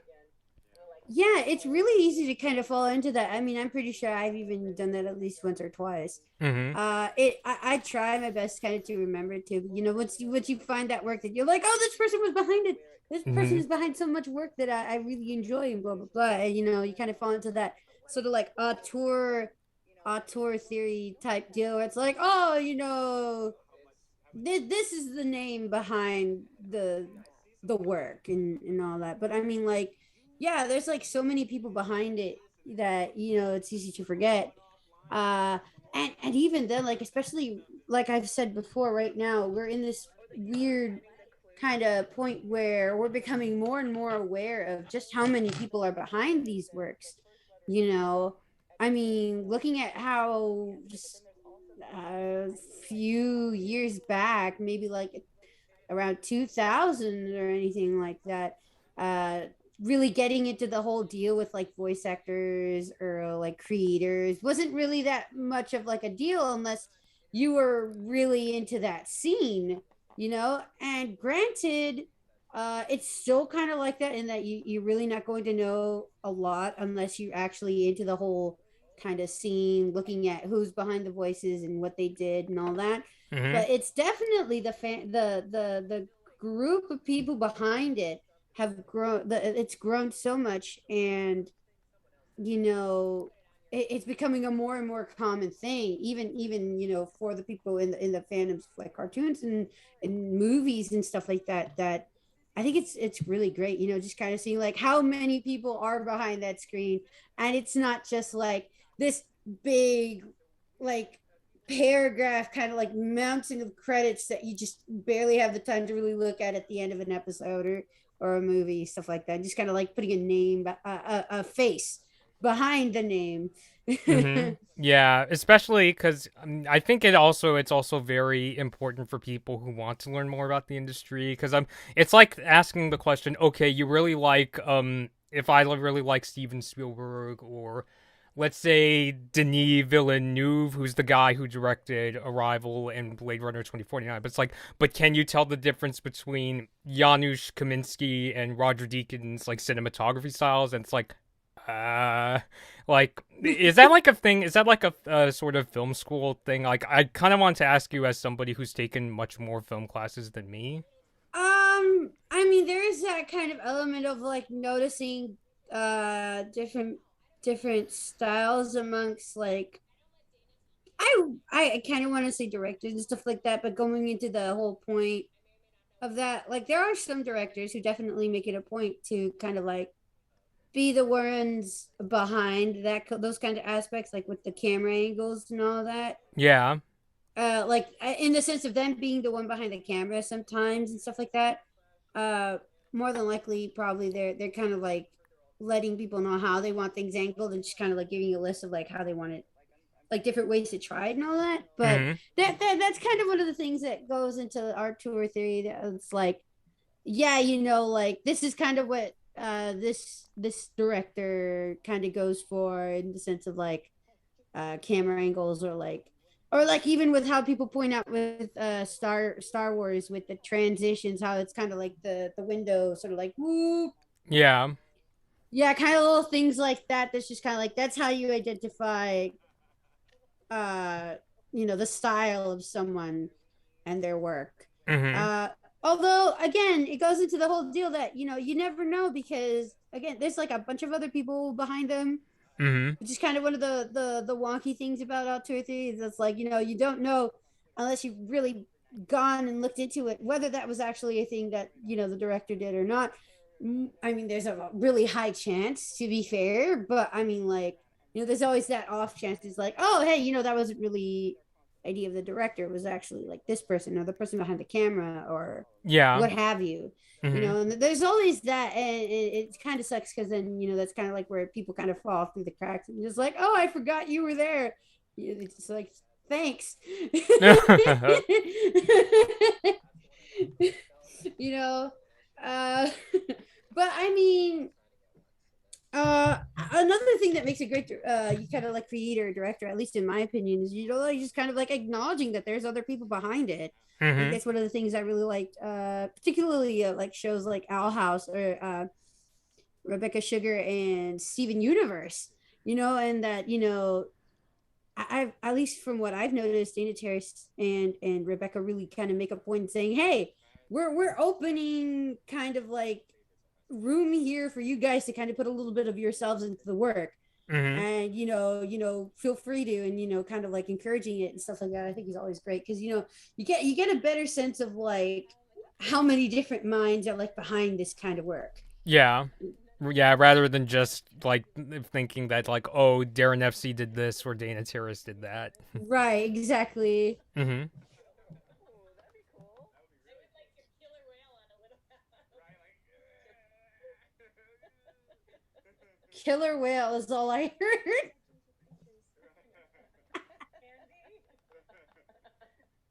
And over to Sarah. Oh man. I'm glad you said dogs, because like yeah, I was like, I want to be basic and say a dog or like a puppy. Yeah, that was the only thing I could do. I was like puppy or like a dragon, but not like a Game of Thrones dragon, like toothless, like a half Chinese dragon, like something real Dragon. not as harmful as it looks. Right. Aw, toothless dragon. Mhm. All right. And what about you, Mickey? That's valid. No, that's like the perfect Although answer. toothless, to be granted, is I mean Oh my because god, I'm too excited. Nikki's going like, oh, like not as dangerous as it looks. Stuff like it's like Yeah. toothless has teeth. Mhm. Yeah, but what she's You just getting at hides is not them. like a bloodthirsty kind of like Yeah, not like dragon where a like it yeah, not wants to like kill everybody it so sees. like not a Game of Thrones dragon. Mhm. I was like, what's the name of that character they call like the Mother of Dragons? The giant eyes. So they're Like it starts with a D. I don't know how it's pronounced. Yeah, I Uh, don't know, like I don't it's really just like follow. like just imagine it was like that. And Mhm. there's this meme I used to see Mhm. where it was her. She's like, put back the gold or stuff like that, and it's Smog Uh-huh. from Lord of the Rings, and the other picture's like, but mom. That's all I picture. Like I can't picture it as like a bloodthirsty dragon. Regardless, I'm just like big wizard. Yeah, big lizard. And the voice of Kenny from The Walking Dead are the male female. I I did not know that. I'm wondering what the whole animal deal is. I don't think I caught what they were talking about with the animals. Yeah, I I I, was I kind of wondering guessed it was like what's the word the the Palisman? uh talismans, but I didn't quite catch it. Yeah, yeah, didn't either. So good. So I wanted to tell the story about the poker game if I can, real quick. Sweet pea, sweet So I pea. reached out to Evil Snotbag, Frida, on Twitter, and she has done art for us in the past. And I said, we're gonna have. At first, it was gonna be Zeno, Mela, Nikki, myself, and then I was able to have Avi join us, and they were like, okay, well, what can we do that all of these people are going to be together? And I was kind of like, here's what we got, bye. And so they came back to me with this drawing of them sitting around a poker table, and they were like, it's kind of like Uno, but let's call it Ono so we don't get sued. And also, Ono is the face that you make when you pull the draw 4 card when you've only got like one card left in your hand. and everybody's suspicious of one another because we've got three members of the Emperor's Coven, and then Luce and Rain, and Rain and King, of course, are going to win because they're like the sweet ones at the table, and Ida's pressing her face against the window, but she can't get in because she's so sneaky with Hex's Hold'em, and so that was her whole inspiration for the whole thing. I love what they did with it. I love it. I'm excited for that one. It's just being able to have like the signatures of everyone here on the channel. That's Kind especially of wonder if they'd ever come up with like a rule set for Texas for Hex's Hold'em, Mm-hmm. or if it just be kind of like an interpretation of Texas Hold'em. Yeah. Again, the punny names, kind of like Burger Yes, Queen or what's the other one? Hex Mix. I always Hex like Mix. seeing those kind of, Yeah, yeah, because I when I hear noticed like that a Sissy Hex was Mix, I'm saying, just like, I want to try that now. It's like little pretzels in the shape of like skulls and bats, yeah. pumpkins, stuff like that. Mm-hmm. It caught me off guard. Oh, and then I like how they use like the Hexas Hold'em cards, like in when they find them in the human world, where like Mm-hmm. the kids like using it for tarot reading. Yeah. Actually, I'm pretty fond of tarot reading. I think it's pretty fun. So when I saw that, I was like, Mm-hmm. You're new to voice acting. How's it been so far? Yes, I prefer it. yeah. And if they really go off of that, like it can be pretty easy to get a hold of like cards to play the game too. Because if you have a tarot deck, you can just start playing Hexas Hold'em. It's like heck yeah. Mm-hmm. It's not really based on like what I look like. Like so much of that part of the industry is really what you look like, and you're judged about that constantly. So I feel with voice acting, it's different, and I also feel in animation it feels more forgiving and more flexible with a lot of these things that are like pushing these boundaries of representation and like authenticity. Where I feel like it's still really slow in like TV film, and like I'm still kind of ugh, I'm like less wanting to do the things where it still feels problematic, and here it's I don't know, maybe it's because of the magical worlds, maybe it's these yeah, I don't know. So I'm loving it. I'm enjoying it. I would love to do more of it, and I hope that I do. there was an interesting similar trend in the 90s with Japanese animation. They got really ahead of the rest of the industry in that regard, I would say. Over to Zeno Robinson. oh yeah, the boom of 90s. I think what they used to call it was Japanimation. I've Mm-hmm. heard that term used before. Anime. The whole deal of like even looking at stuff like Sailor Moon. Mm-hmm. Like, okay, I'm gonna put it out here because like I've been a Sailor Moon fan. I never really got too into it, but when I was a kid, I was obsessed. Like when I was Mm-hmm. 4, that's what I wanted to do. I want to be like a Sailor Scout and all that. Um, uh, looking back into it, there of course, obviously, there's like little weird things. Like I think I've mentioned like the weird thing with Chibi Moon and having a crush on her future dad. Mm-hmm. Kind of like the whole undertones of like maturing as a woman, stuff like that. Just kind of like, oh, okay, you know what? I don't know. But Mm-hmm. looking at the kind of like kind of morals that they sort of try to put, and kind of like the representation that they do with Sailor Moon, I think was pretty ahead of the time too. Mm-hmm. And you can definitely see it with how much they kind of decided to like change that sort of stuff Mm-hmm. when it was crossing seas. Like I know Sailor Uranus and Sailor Neptune were kind of like switched out a lot. And like, are they cousins? Is one of them a man? How does it work? How are they a Sailor Scout and Mm-hmm. stuff like that? And you're just like, whoa, this is the 90s. What? I mean, obviously, these kinds of people existed. Like, we're not Mm-hmm. saying that, kind of like these kinds of relationships just popped out of nowhere, but people didn't really talk about it and see that kind of stuff, start to show up like from, Japan of all places. You're just kind of like, whoa, it's cool. This is coming from Rain's voice actor. I'm sorry, I'm just cannot catch their name at the moment, but going on about how there's this thing with animation, like how there's this forgiveness or kind of like leniency to kind of like delve even at least a little bit into kind of like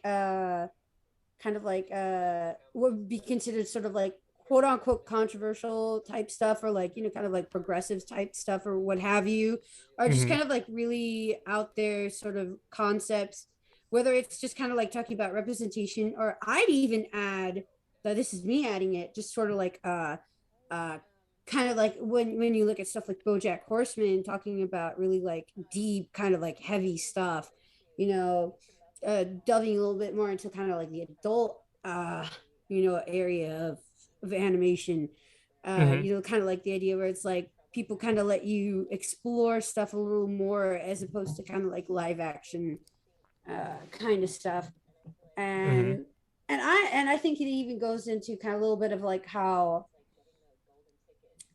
you know, the idea that, you know, there's the feel that since you're not actually coming out on the camera, I'd probably even put a little bit into this, uh that, you know, you're not, you don't have to really look like someone to kind of do it, Uh-huh. you know, because I know they were talking earlier about how like, oh, I'm not gonna get this part, you know, because like, you know, they're the character's fair skinned and I'm not fair skinned, and you like, boom, they ended up changing it, because that's the other thing too, you know, like, even if you don't look like the character you're voicing, and if you want, like, if they want to make it look more like you, Mhm. they can, which I think is really great too. Yeah. And then one of the hosts was kind of chiming in with the whole 90s anime sort of deal, with the kind of like the progressiveness ahead of the times type of deal, Mhm. where I started.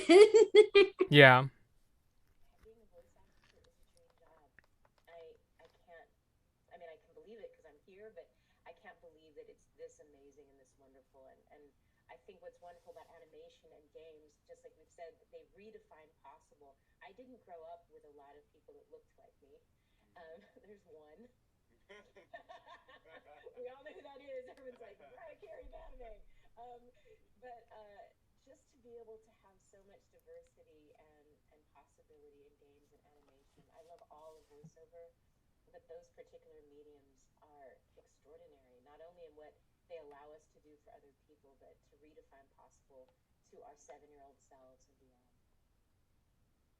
Thank you so much for that. And over to Let's Sissy back there. Jones. Hang on. Oh, Back there. Kikimura's voice actress also going into that a little bit. I mean, Yeah. I think I've said this with Star versus the Forces of Evil, and I think I would say that even more with Owl House. Um, you know, I keep looking at these shows and I'm like, where were you in my childhood? Mhm. You know, like I know that little like 5 6 year old me would have seen this as like, oh my gosh, you know, like I look like, this is great, this is that person's almost like me, you know, kind of Mhm. like sort of deal, or like you know, at least with Star vs Forces of Evil, there was a whole kind of like, I loved how Star was just kind of like this weird combination of like quirky, crazy, sort of like intimidating, but also like really cutesy, really feminine, really kind of like, yay, rainbows and sunshine, Mhm. you know. And you never really kind of saw that kind of you know, sort of character, even with stuff like Sailor Moon, because like, you're like, oh, Sailor Moon kicks butt and fights and stuff like that, but I mean, if you know the character, she's a real big crybaby, and you're just Mhm. like, I mean, yeah, that's cool, and you know, like, there's nothing wrong with crying, but at the same time, it's just kind of like, where's the weirdo who will actually kind of like, you know, they can cry, but at the same time, like, if they just need to kick butt, and they'll just kick butt, and they're Mhm. just going to be like weird and just out there, Yeah. you know, they're really going to be out there, and you're just like, oh wow. And you see like a character like Star, or even Lewis. I think Lewis is even like on another level, because he's just like, Mhm. yeah, spiders and snakes. Yeah.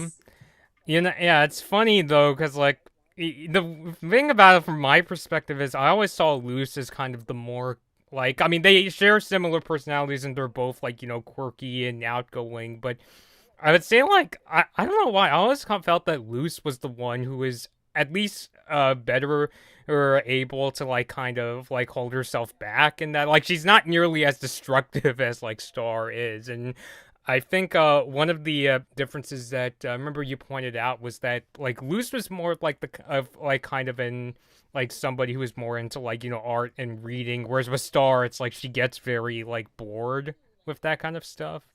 Oh So yeah. Well, she did the magic spell book though, so there's that. yeah, Arts but and crafts. hmm yeah, I mean, I still remember when like Star made that like paper like pattern thing when she was like, "Oh no, they're not dimensional scissors." But I just kind of I felt like throwing like kind of my 2 cents in there too, in Oh terms of yeah. telling the difference between the two characters. And I mean, I think with Luce, at least I would imagine it comes a little bit from having people like Ida and her mom kind of like in the position where they know that she needs to kind of express herself, but at Mm-hmm. the same time, it's like telling her, hey, we're going to help you kind of hone this in because we can't have it get in the way of stuff or put people in danger. Yeah. And I think I've heard quite a few people, like, I'm pretty sure I've at least heard one person mention this on how, like, people are like, oh, Lucy's mom is like really mean. She doesn't let her express herself. I was like, there are quite a few moments where she's like, "Oh, I love your creativity."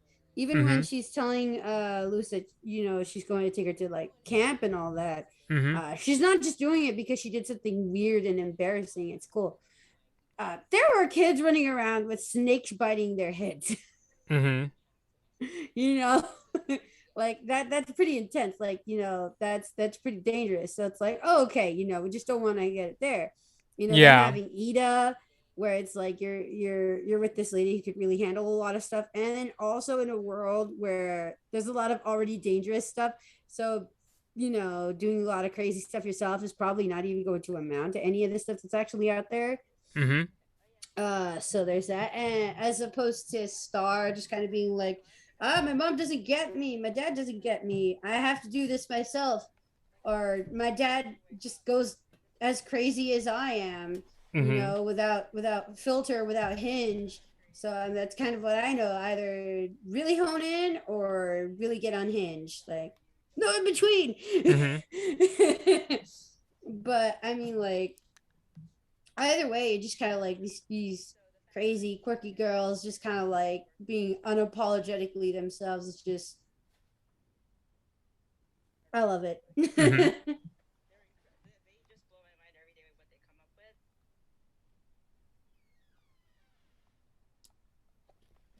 Uh-oh, the stream froze on my end. Oh wait. Like a Oh, mix we're of good. quirky experience too, because like as I said, Oh, this is okay. my first job, and like I've never, there's nothing like this back home, and working at this level is just crazy. But I'm very happy. I'm very like it's Aww. refreshing, especially like living so far away from home at this time. Like I miss my family. Yeah, ooh, I miss them so much. But like I think getting to do what you love. Let's not go there. Yeah, just it's been incredible to actually get to do what you love. So I feel like I'm saying basically the same thing that everyone else is saying here. Let me say one thing too. Yeah, it being hard. It's so much harder than you think Yes. it is. Like so many Yes. people are like, I can talk, I can be a voiceover actor. No, let me tell you Yeah. that. I was like, I'm trained in voice. I can say, well, I know, I'd be fine. No, I literally walk out of sessions like drenched in sweat sometimes. And God bless you, Mela. God bless you, Sissy. God knows I've asked Sissy 16,000 questions. Like, hey, what do you do when you sound like a 6-year-old boy and you have to go be a lady today? Like, what do you do when you wake up like that? And they're the athletes. Like, especially Mela and Sissy and Zeno. I know you guys go from boom, boom, boom, and audiobooks. I'm not even get started. I don't even know how you know how to breathe that well. Like, stupid things you think you can do. These people are working so much because they're incredible. Like, so hard. Like, And I don't know anybody's really an overnight sensation, but there, one of the things that it takes to be a voice actor is the ability to believe in yourself and not work for. I was going to say 8 months, but as Zeno said, for 7 years. 7 years. Yeah. That is I. That is a very long time. Like that is probably 100,000 auditions, if not that. 100,000 auditions that you're auditioning for almost Everyone every going single over time with you their watch the show. experiences of getting into Like voice it's acting not Yeah. easy. and Almost. Her English is writing a no as sometimes. well. Yeah. Mhm. Yeah, yeah. I mean, listen, when I, like I said, my second audition was Katya, right? That was my first job in the Bay Area, which is a different market. So here I thought I was hot shit, and I was like, I'm gonna move to LA and I'm gonna take this world by storm. I moved here. I didn't work for a year, and we moved here for me. And my partner was still commuting on a plane every Yeah, day, so and I was Sissy like, was saying what like am I when doing? she Right? was in that, I think it was the Telltale Walking Dead project that was in the Bay Area, but she said, kind of talking about like her struggles, where she said when she moved to LA, she didn't get to work for a year. So, I you was know, like, just kind of what talking about like that um sort of career challenges and things like that. It kind of reminds me of the South Park creators. I remember when they first started out, they were like starving artists for a while before they made the show. So they smell it. No one hires them. it's Yeah, something kind and of different, but it kind of reminded me of that. yeah, and then Hunter's voice actor going over like he went 7 years without being paid for Hmm. work. I'm just like, holy Yeah. heck. Yeah, I mean, I feel for them in that. I mean, I'm not a voice actor, but like, it took me a while just to get my first job. Because like, I started out in photography, and it took me a while. Even just, I mean, well, I had to really motivate myself. But when I first started working in a newspaper, I didn't get like paid for my work until I was an editor. So it took like I think it took like a year for me. I mean, I was taking pictures well before that. Like, but first time was I got into it when I was traveling to Canada back in 2009. So that was like how many years? That was like seven. Hey, well, kind of, well, 7 years, but yeah, but that was when There I was you going to school, so go. like I had like, financial support like in terms of like family and things like that. But I think that was why like my parents were really like worried that I was going to go into this, are you going to be able to, like get paid and things like that. So again, Definitely. not I'm not trying to say, oh, I've been through Zeno's exact experience, but it's kind of one of the big challenges of like going into like a very art related field. Is like you need to have that like sort of honestly almost unreasonable ambition, because I feel like I realized lately most people would just say like, why would I do this, it's so hard. And it's like until recently I didn't even realize that it was hard work. If it's something I like, at least for me, that's what kept me going. So Oh yeah, I mean I'm kind of in the same boat. Like I mean I've been going around just kind of like helping you and maybe like Steven out and projects, and obviously like I'm nowhere, just kind of like putting myself completely into something in the same way. But I mean definitely as far as like sticking in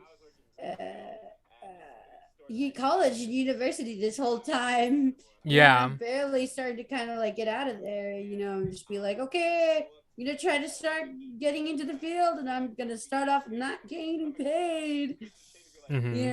and my parents in the background just kind of like, how much longer? Why don't you start trying to monetize some of the stuff you're already doing? Mhm. And you're just like, Yeah. I mean, I can't. I think for me, I think the reason why I had so many people like really concerned was because since again, I came from like a very doctor lawyer kind of family, so like everybody that was used to I mean, yeah, it takes, you have to go through law school, medical school, but they like where people had that sort of idea that you're going to get like a very promising like kind of career. I've even had like people like when they would talk about like people who want to go in film, it's like, are you trying to be the next Spielberg? Which of course the odds of that are like very like small, but yeah, so just kind of to clear things up. I mean, when I say things like, oh, I could, get where like Zeno or Avi or, where they're coming, I mean that more in like a sense of empathy. It's not that, I mean, because I'm sure, because I'm sure I would even say they probably work much harder than like, I do personally. It's just more of Oh a thing where it's like yeah, I could and relate. Yeah. it shows that like having to kind of do the whole deal with voice acting in the sense of kind of juggling stuff.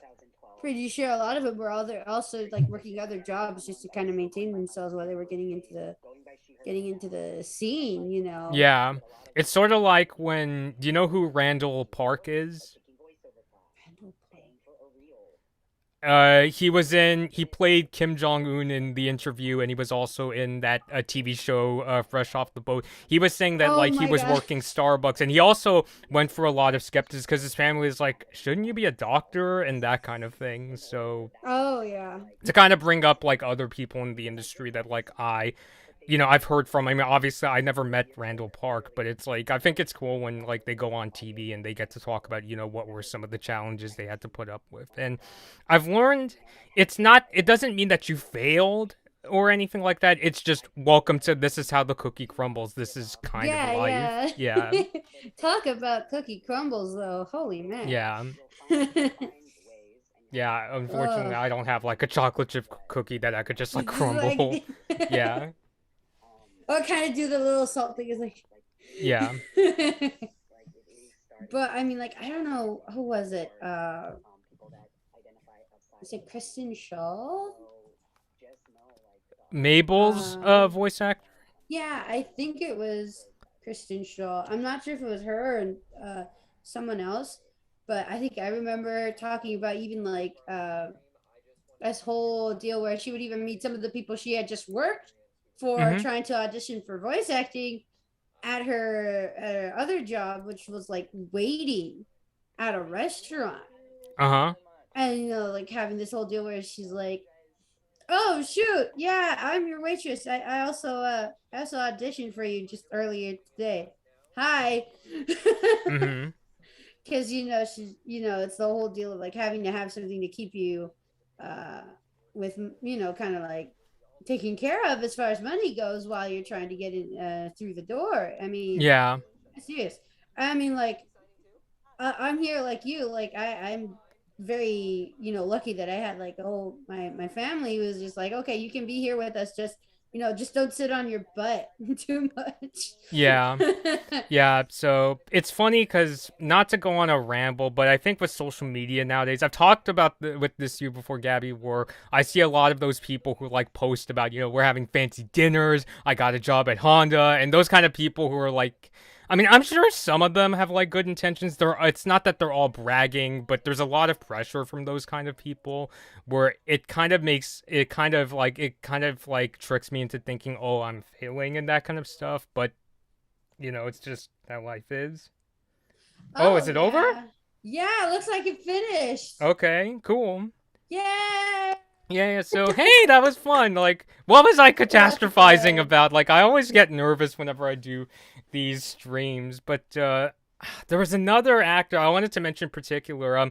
I told you, Gappy, how I got into the Jack in the Box commercials lately. Oh my god. Yeah, and I'll admit I don't know too much about this guy's life, but the guy who plays Jack, well now he's like moved on. But the guy who played it for like much of my childhood, Rick Sittig, I actually found out that he's more of like like his main job is like in advertising, like coming up with ads. I thought he was like an actor, like straight up actor, Oh. but it's like no, it's one of the skills he has. But I remember watching part of a presentation he did, and it's like it seems like he's primarily like a guy in advertising who just so happened to get this like job like playing this like really entertaining like mascot character. And so I thought that was I kind of wanted to bring that up as a way of saying like how life has its unpredictable moments. And that was actually an example of where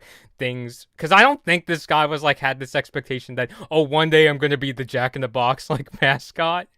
Yeah. Right. Mm-hmm. I Yeah. mean, you hear examples like that too. Like, I mean, also how they talk about Harrison Ford, Mm-hmm. that he wasn't even there for any kind of like acting job or anything like that when he Mm-hmm. was doing carpentry work, and all of a sudden he gets pulled in to kind of help somebody uh practice it lines. It's like, hey, you do that character pretty well. Would you like to be a character in the film? It's like, okay. Yeah. You Or get Han Solo mm-hmm. Or of all even things. yeah, or even like Vincent Do you know who Vincent D'Onofrio is? I'm not sure. Private Pile. I'm sorry, it's not ringing a bell. Full Metal Jacket, the guy who goes nuts. Oh, It's and does the "Hi Joker" the restroom scene.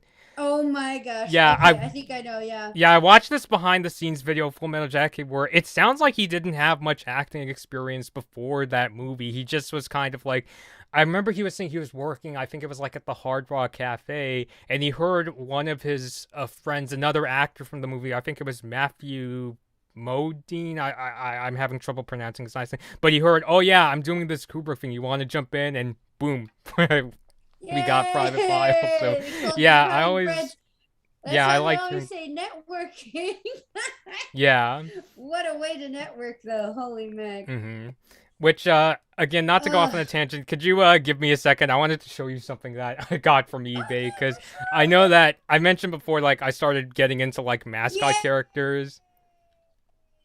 Oh my gosh. Yeah. That's Do you so know? cute. Do you know who this is? It's the Paralympic mascot, right? Yeah. Did I So get that right? Métis. Yeah. Mm-hmm. It's got a cape, by the way. Can fly like it's Superman or Like a something. little superhero, Ultraman. Yeah, but Makes you like think of Ultraman. yeah, real quick, I wanted to show another mascot that I got. It's not from the Paralympics or Olympics, but give me a second. Okay. Okay.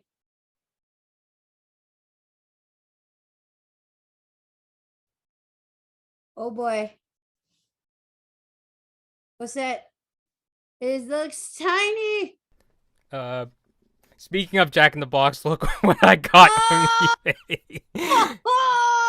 Mm-hmm. Oh, the little ping pong balls. I remember that from my childhood. When you brought up the commercials, I was just like, oh my gosh, I hadn't thought of these guys in forever.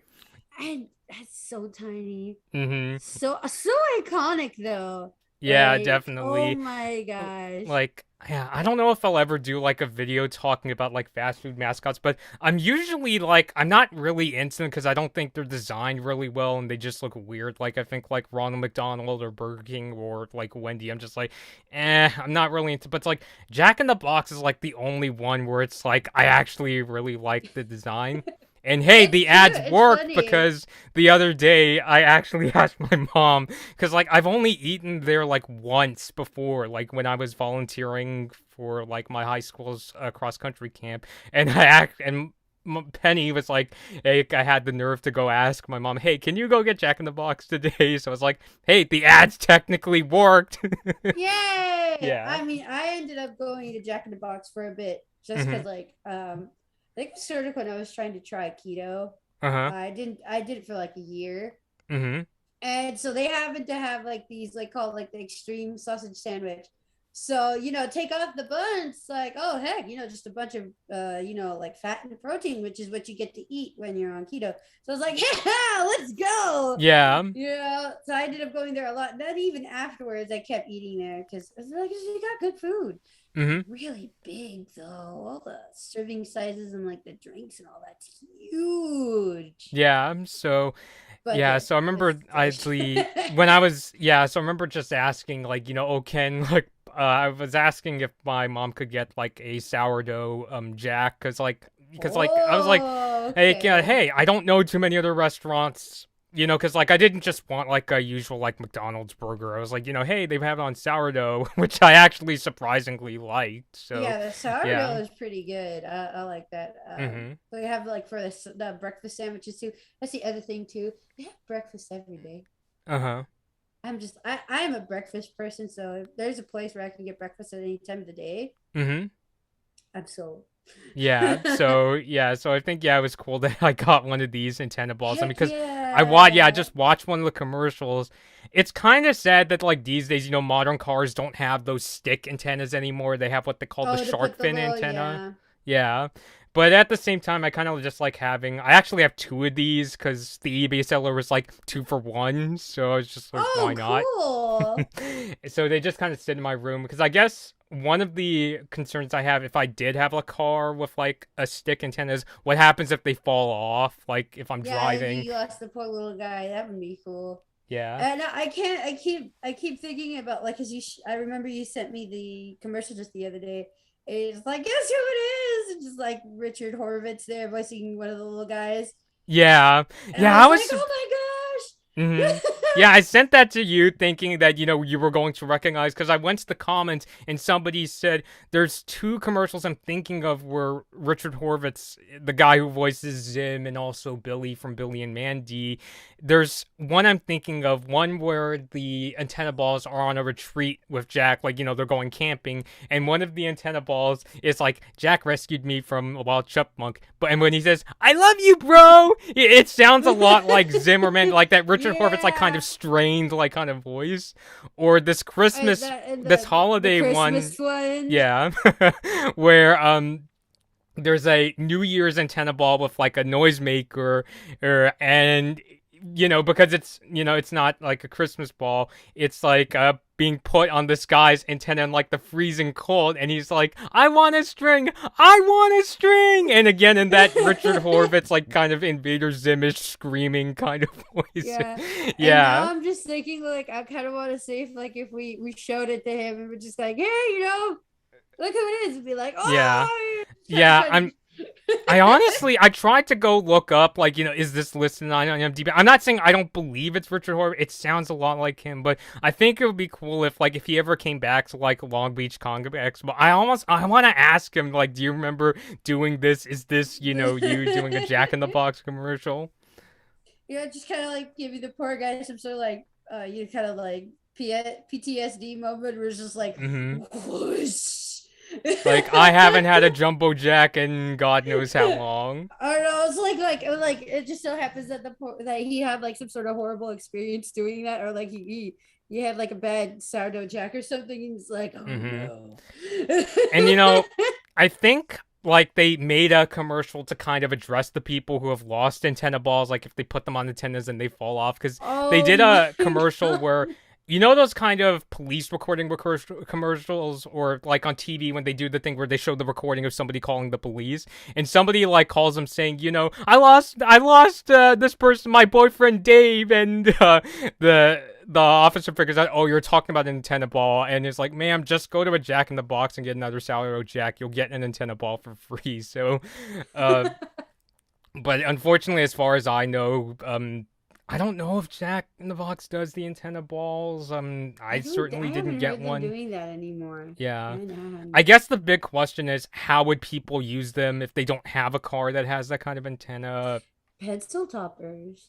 Yeah, pencil toppers, or like ornaments for like a Christmas tree. Yeah. Yeah. Because I feel like it could still work. It's just that people wouldn't be putting them on antennas anymore because times changed. Or your radio, like if you still have one of those radios with a little antenna on it, it might Yeah. fit. Oh, yeah, yeah, yeah, yeah. That would be cool too. Okay, so what are we talking about here? Going off on Jack in the Box. But yeah, I guess we'll just talk about like our final thoughts on like the Owl House panel. Maybe even like maybe share a few fan theories if people are interested. So I don't yeah, even what'd know you if we think of got the anything to panel? work off of as far as fan theories, like, but we'll see, we'll see. Uh huh. But yeah, I guess overall, what'd you think of the panel, I Gabby? was really interesting. Mm-hmm. I very much enjoyed it. It was great to see, because I know we hear a lot about Dana Terrace. I'm so sorry. I'm trying to think of a name. Give me a moment. Who? Who? Sorry, my brain went to like the whole who joke. Mm-hmm. Okay. Ida's voice actress. Wendy Malick. Wendy Malick. Okay. Mm-hmm. There we go. We hear a lot about them. Even Nikki, we hear a lot about her. Who's his voice actress? But we had a lot of other people there too, which was really cool. Mm-hmm. It wasn't just Luz. It was or Nikki. It was we even have one of the writers on there. Hunter's voice actor, Rain's voice actor. Mm-hmm. That was really cool, and even Lilith. That was freaking amazing. Yeah. Like you I would know. say that like Sissy is definitely like really active like in the outhouse community, kind of like what Adam MacArthur used to be in like the Star versus community, like just being one of the actors who like, is always taking part in these kind of events, I would Oh say. heck yeah, kind of like I think who was it? Who? Not Tara Strong, but ah, My Little Pony fame, as well as Bubbles. Just Twilight Sparkle. Gosh, I'm really bad with names right now. I mean, because like I'm also not good with names either. I'm also one of those people where it's like, say your name again. Like I'd be nervous to like ask. I used to be one of those people, if I couldn't remember the name of a person, I'm just like, please, like, like the teacher, please call it, say your name in class, so like I don't have to ask you. I guess it is Tara Strong. Oh, it is? Okay. Oh wait. Yeah, she. I heard when My Little Pony got really popular amongst just kind of like a general fan base, particularly with like the bronies and all that. She really got into it too. Uh huh. Just kind of like really getting into the community and all that. I always find that amazing. It's just Yeah. kind of like you can't. There's nothing like feeling close to someone in that way, in the sense of like, oh, hey, you voiced one of my favorite characters or something like that. Like, it's so great to meet you and stuff like that. Yeah. And I mean, obviously, it's hard not to take it to that whole kind of pedestal type deal where you're just like, oh, it's just like all the Yeah. way up here, and you're just like, I'm but a humble little being. Mm hmm. Yeah, like I even remember when I met Adam MacArthur at one of the Long Beach comic conventions. I bumped into like a Star fan. I think she was cosplaying as Star, and I told her, "Yes, I just met like Adam and interviewed him." And she gives me this like stunned look, Yeah, like like so like much almost fun. like where is, like, I remember she was asking, where is he, and like I told, oh, he is right down there. Did I ever tell you how I ran into him? I don't remember. I remember I think we were in like the artist alley, me and Penny were just like, where is he, where is he, and then like I turn around and there he is, and he's like, Bobby, is that you? Like it's just like, it's like the Hey, like best like bumping into like him. It's just like, oh my god, I didn't like, I mean, I knew he was coming because he was tweeting, I'm going to Long Beach Comic Expo, but yeah, it was like probably like the best kind of bumping into a voice actor I've experienced. like when somebody's like in that position, just kind of like, oh, hey, Bobby, Hmm. like, how you doing? You're just like, Yeah. huh? Yeah, I guess. I mean, and also I should also like I should also point out like I'm surprised. I mean, because like, I've tweeted him before, and like this wasn't the first time I met him, so I was kind of stunned. He knew my like first name. And yeah. Yeah, him Mm-hmm. and Darren FC too. I remember. Mm-hmm. Like I came up to her. It's like, oh, hey, you're Bobby's friend. I'm like. Mm-hmm. I remember we even took like a photo and all that. Was freaking cool. Yeah. That was She fun. signed your ukulele, right? Yeah. Mm-hmm. Do you still I don't have know if it? I should pull it up. Yeah, I do still have it. I can't play it because it's kind of like one of the. Oh, hold on. Uh-huh.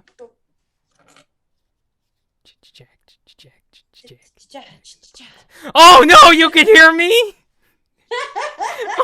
Oh no. Oh god. I It's should fine. probably explain why am I what the heck am I humming? So okay, like this is how much of a commercial nerd I am. I discovered that in the 70s, Jack in the Box used to have this jingle that went Oh Jack my in the god. Box. You're really cooking, Jack. So like now it's stuck in my head. It's like Oh, to a that's point always where I'm fun. like, Having man, I wish that they would jingle like stuck in your head. combine like having that jingle while also having like the current Jack mascot, the guy in the suit. So it's Whew. just like, Oh my gosh. but It's so anyway, cool, dude. I'm the same way. I'm the mm-hmm, same way. mm-hmm. I mean, do you watch like a lot of commercial compilations on YouTube? Sometimes I really like the Japanese commercials because some of them Uh-huh. get Oh me yeah, yeah. laughing. Wait, were Like you the one who told me about the long man, the Sakurugumi, Sakurugami, I should long. say. Heck yeah. Or the consomme. Consomme. Come to my punchy with the weird dog just going like, Yeah. like the person in the dog suit. Oh, I love those. But yeah, okay, so like yeah, you want to show Okay, the so here we ukulele? go. She even doodled star on there. Mm-hmm. Yeah, and there she is right there. Yeah, Darren FC. Yeah, I see Yeah. where Richard Horvitz Oh, signed. Richard also signed this. Where is he? Right here. Yeah, I see it in like the OFC. center. Yeah, it's so cool. And Ricky, where's Ricky? Ricky was like the first person I think to sign it. No. It was Was it when we went to the book signing? Was that it?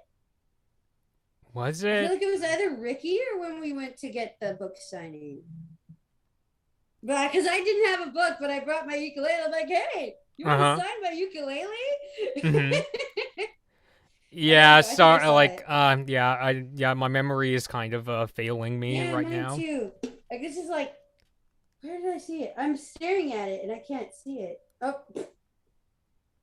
that's why it's right here. There you go. There's Ricky.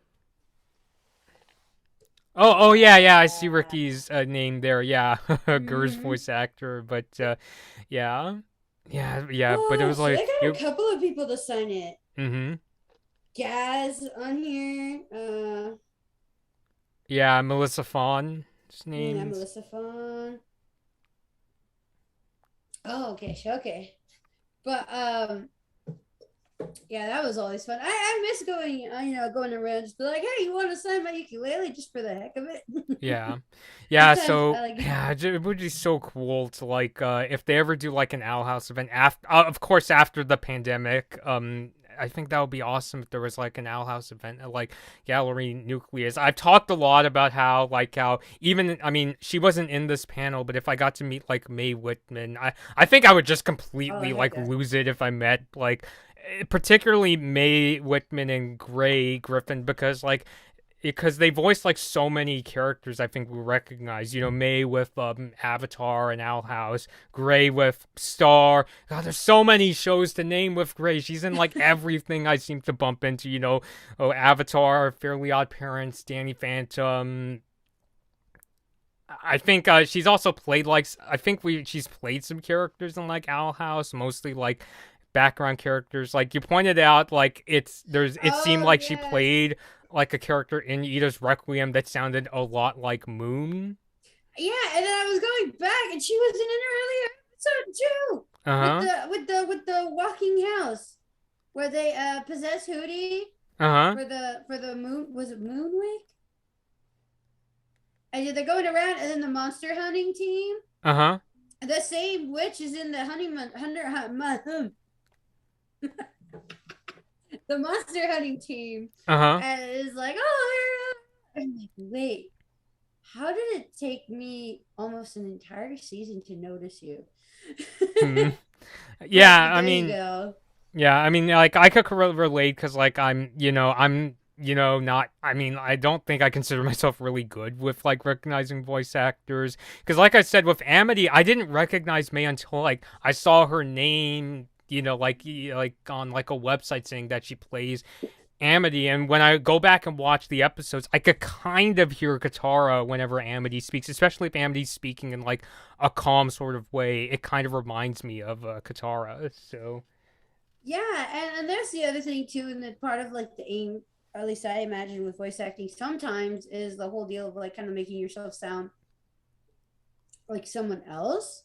Yeah, like giving some sort of like originality into the voice, although obviously there are some people who just work really well just with their voice alone. But I mean, there's also that other deal. It's like, just switching it up, changing a little bit. I tend to like it. It makes it a little harder too to be like, wait, that's you. In a way, that's like the best compliment because it's an indicator that like you got invested in like the character and you're not just hearing like oh, it's Gray Griffin or Mae Whitman or things like that to their credit. I mean, I'm a person who tends to really like not even just voice actors but like actors in general that kind of like change up like their voice which is, why I tend to like a lot of actors in animation. Or if it's like an actor like Tom Hanks, where like he may not change up his voice as much, but he gets like so into like the personality of his characters. You're never gonna confuse his character from like Saving Private Ryan with like Forrest Gump or the FBI agent from Catch Me If You Can or Woody the cow. You know what I'm Oh saying? It's yeah. like I really like when those kind of actors, or like Johnny Depp for instance. It seems like every role Johnny Depp touched, he like just completely like transforms. Like Edward Scissorhands, Willy Wonka, or I Oh haven't my seen this gosh, movie in he did a full, but whole thing with Willy Wonka. I'm just like, yeah, ooh, sassy. What the heck? yeah, Just kind of like snarky, sort of just kind of like yeah. chewing the Like gum when type deal. completely different direction than like what Gene Wilder did with when he did Willy Wonka and the Chocolate Factory. So yeah, I mean, I I will guess it's have kind to of say like though, as much as I love Johnny Depp, because I uh huh, do really love Johnny Depp, I have to give it to Gene Wilder. uh huh, I'm sorry. I'm sorry. and then no worries. I have a soft spot for Gene Wilder. So I'm just like, Mm-hmm. uh, but I Yeah. mean, Johnny Depp definitely did a great job too. Like, it's not that he didn't do a great job; he did. Mm-hmm. Uh, I'm just like, it's not Gene Wilder. Yeah, I don't know what it is like because I don't like I try not to look at like movies back to back with like a sort of bias. I really try to put that aside, but I don't know. I still, admittedly, I lean more toward the Tim Burton Charlie and the Chocolate Factory. Like, Really? yeah, I mean, I like the Willy Wonka one too with Gene Wilder. But I'm not sure if it's just that I prefer like Tim Burton's like kind of directing style or what. Because I know there's people out there that really like what Gene Wilder did, but I don't know what it is. I saw both of them, and but I don't know. I think because like again, I'm trying not to go into that like perspective of, oh, I grew up with the Tim Burton one, so it's instantly better. Like I can't Oh stand my people gosh, who yeah. have I will have to admit, have that. I wouldn't even go far as to say one's better than the other. Mm-hmm. It's I take it as just purely preference. Yeah. And I know I have a soft spot for nostalgia too, Mm-hmm. plus having watched it the original as a kid. And that Mm-hmm. was why I was interested in the Tim Burton one too, because I'm like, oh yeah, Charlie and the Chocolate Factory, and I loved it. It was great. Mm-hmm. It's just kind of like I love one for one reason, and I love the other for another. Yeah. You know, and as far as like the just specifically as the character of Willy Wonka, I'm just like, I feel it has to be Gene Wilder. Yeah. Mm-hmm. Yeah. Yeah. Although I mean, I think probably my favorite. I have probably two favorite Johnny Depp characters though. Mm-hmm. Captain Jack Sparrow, obviously. So, Mm-hmm. and I know there's like a whole deal behind the whole Pirates of the Caribbean thing and how that went about. Admittedly, I kind of was the I won't even say grew up because like I was already like maybe like 13, 14 when the movies started coming out. Yeah. But I ended up watching all of them in theaters. Like I just absolutely loved it. I've always liked pirates. Pirates of the Caribbean is also one of my favorite rides at Disney. So when I heard they had that, I was just like, Mm-hmm. there's a movie. I had a freaking I had a Jack Sparrow poster in my room, and then later on I had I don't know if you ever saw it, but I used to have a Johnny Depp Mad Hatter poster too, because my mom had a friend in her old work that knew I liked Johnny Depp, so she would give me like Johnny Depp posters. Uh-huh. But yeah, and the other one, I don't know if you've seen this movie called Benny and June. It's like this cute Mm. little rom com movie. It's just adorable, and they use this song. Is it 1,000 miles, 500 miles?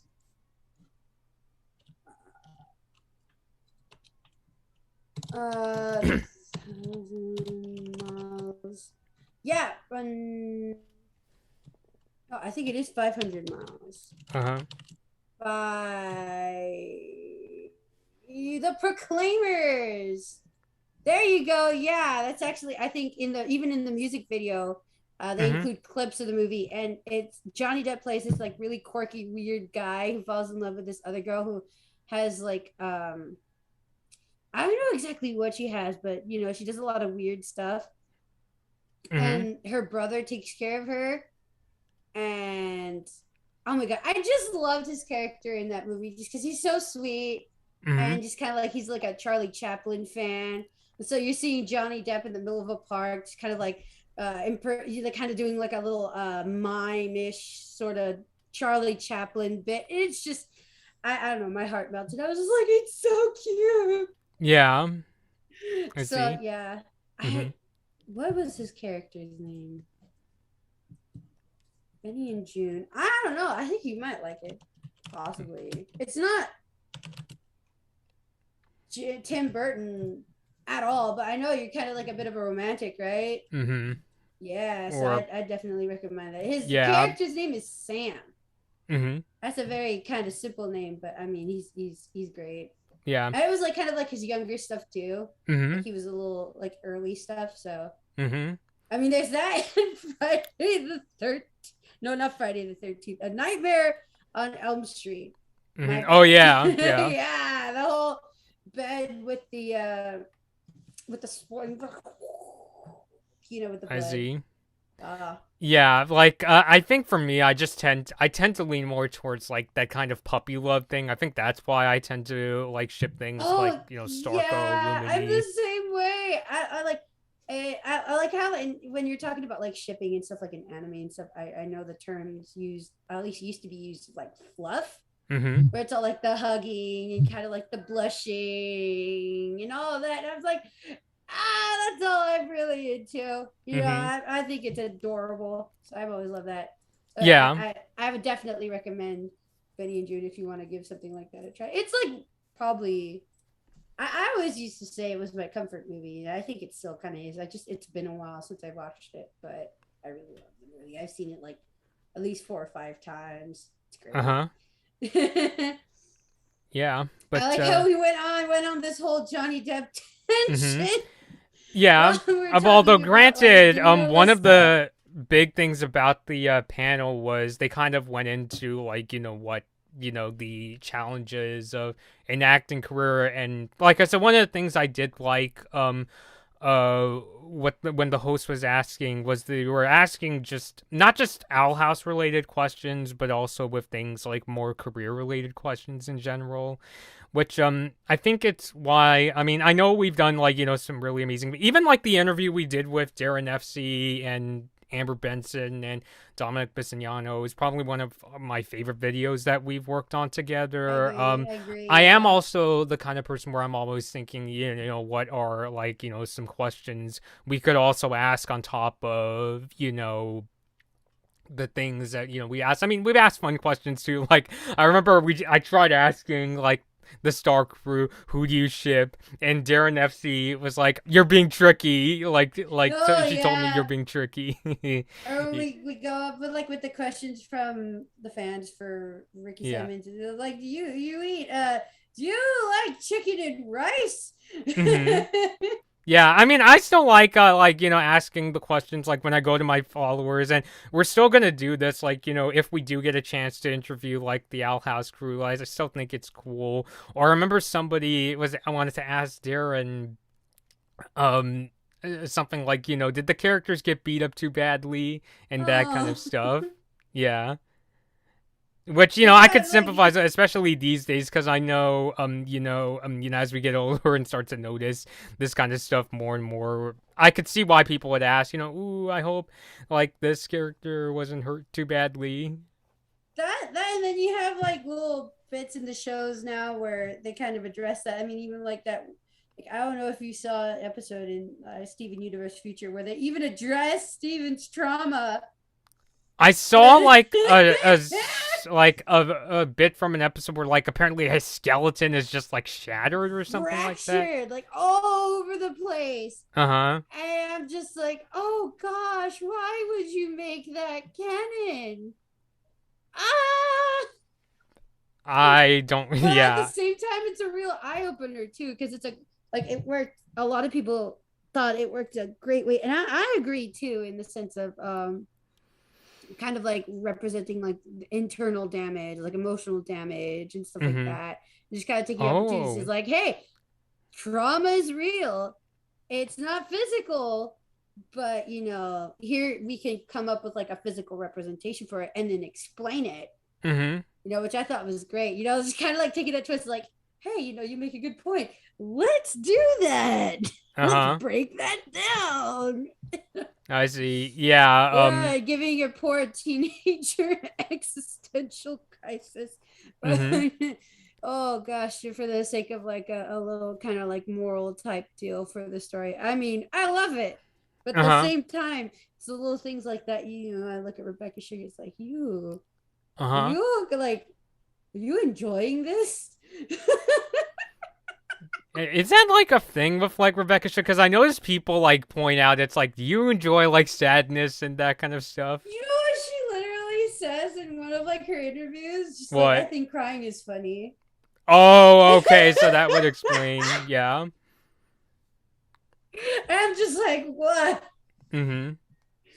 Oh, I'm having too much of a laugh with this, but Yeah. oh, I it's mean, yeah, great. basically what I'm getting at is like maybe in the future, like, if we, get to interview like cast and crew again, like, kind of mixing those kind of like a career related questions with like stuff from like the fans because like I enjoy like hearing from like people and also getting to like help out people admittedly that don't like live like if they don't live near California or any of these conventions that they get a chance like this is as close as they'll get to like getting to talk to like these creators and voice actors. So I feel like it kind of helps with that because I know there's people like I said who I mean, it's not that I blame like or don't like it when people have that sort of thing where they put like these actors' careers on pedestal. It's just that for me, like I try to sort of have that sort of like more grounded sort of mindset of going in. Although admittedly it is kind of tricky for me because whenever I watch one of these like panels or streams, I do have that kind of instinct of God, I wish I was there, you know? Yeah, no, and I think like a whole starstruck thing is kind of understandable, and I mean Yeah. it's probably going to happen, and I don't think the problem lies in there in itself, at least if there is a problem. Mhm. I think it's more so like with that kind of sort of like expectation of putting this person high up and wanting to be like perfect or like above everything else and just like infallible. Mhm. Not only is it like forget about it being realistic or not, but if the person is aware of it, of just like how many people are doing that, I can't imagine how stressful and tense that could be because it's like, oh my gosh, you're all looking at me. Mhm. You're looking up to me. What? I'm just a person. Mhm. It was like, oh, don't screw up, don't screw up, don't screw up, kind of deal. And so Oh that yeah. pressure must be like intense, Mhm. like I don't know. I'd probably be worried about that. Yeah, I mean, especially like going back to a Star again, I still remember when the show ended, there were lots of people that would go in the comments asking, is there going to be a season 5, like trying to get Darren FC. And it got to a point where like I remember she did like some kind of like Q&A where she had to flat say I'm not going to talk about that. I mean, and I think well the reason is because that's not up to her. That's if Disney wants to do Right. some kind of Yeah. continuation. And the whole deal too, like if it's not that, it's something probably like there's even worse stuff that's happened. Mhm. I'll kind of like keep from getting too much into detail of that, but it's like even with people who aren't even like like kind of like in the spotlight type deal, like we're talking like storyboard artists or something. Yeah. I mean, okay, I'm pull out the example. I'm thinking meaning like the whole deal with the storyboard artist from Steven Universe, who like the people just bombarded them, and Mhm. they had to close off a whole bunch of their social media and take a whole break from it because it was just too intense. They couldn't even go to work. Oh shoot. Yeah, I couldn't even Yeah. go to work. They had to take leave, and I think they even ended up getting off the crew at that point, which is like, wow, why would you do that? Like, Yeah. that's just not cool. And again, the whole deal was like, oh, they need to be perfect. They have to have my same vision. You know, when you forget these are people. Mhm. These are people with lives, people with families. It's like, that they're right down to earth, just like you and I. Yeah. And And now are some of them like in a like a higher social status, maybe like money or something. Some of them, depending on who they are, yeah, maybe. mhm. But that's not gonna be like, you're gonna do whatever I want because you're the one who can do everything. Like that's Yeah. that's not it either. Mhm.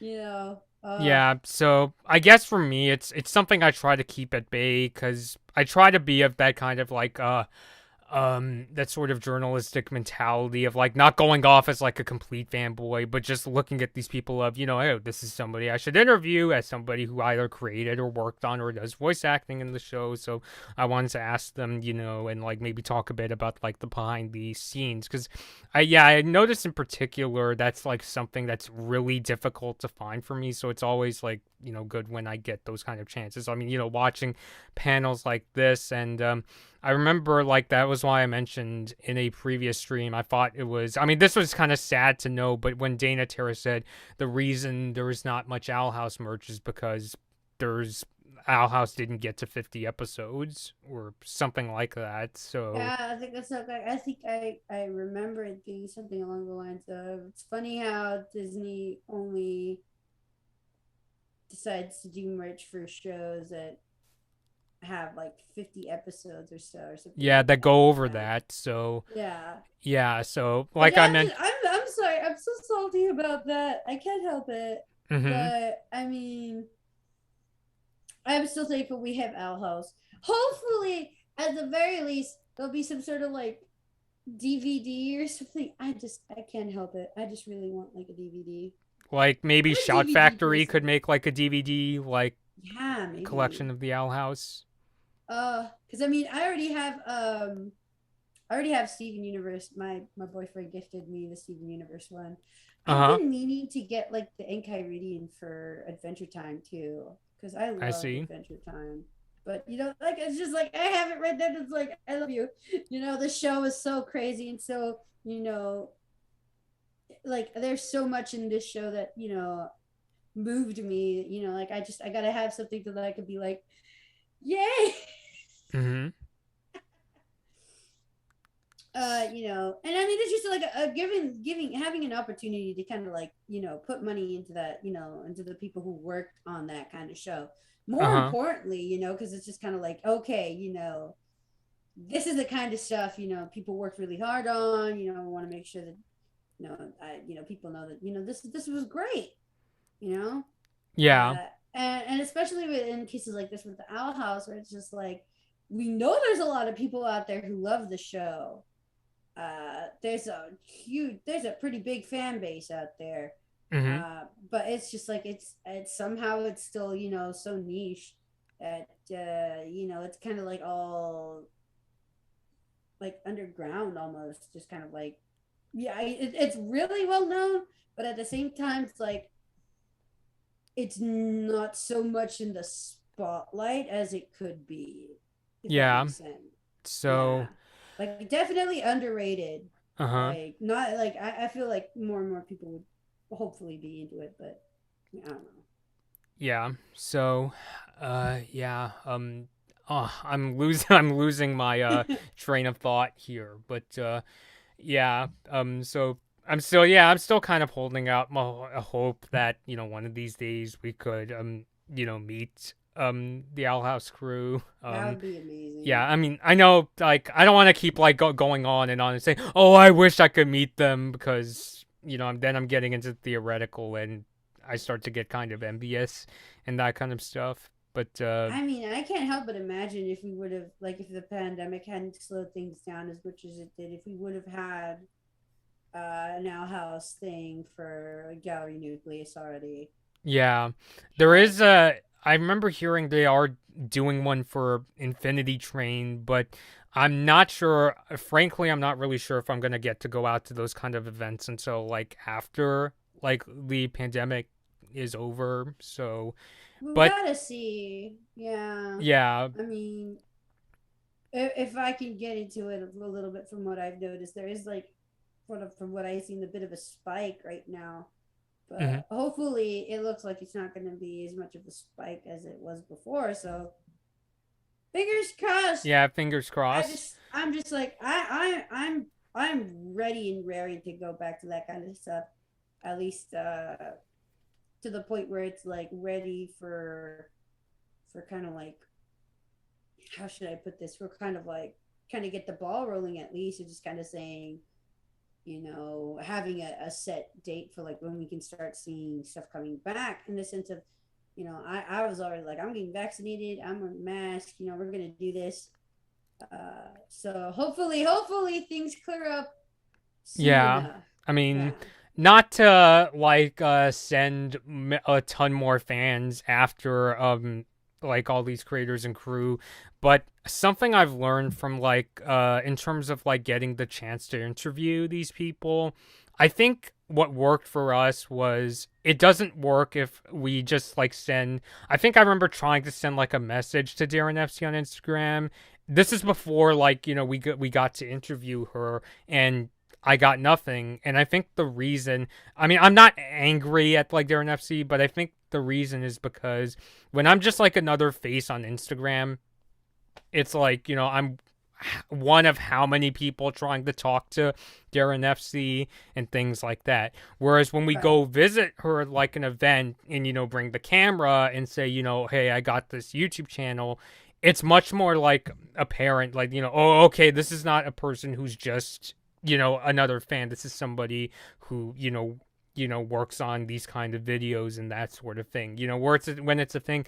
And I think it's one of the big disadvantages of the pandemic that I've had to deal with. I mean, it's funny because it would seem like, oh, it wouldn't affect me too much because I'm just, doing my internet videos. I could just watch the episodes online and do all my research on the internet. But the one thing that's really difficult for me, I think, especially because like, I consider myself a very like tiny YouTube creator, is that there aren't as many opportunities to go up to these people and say, hey, could, we do this interview and things like that.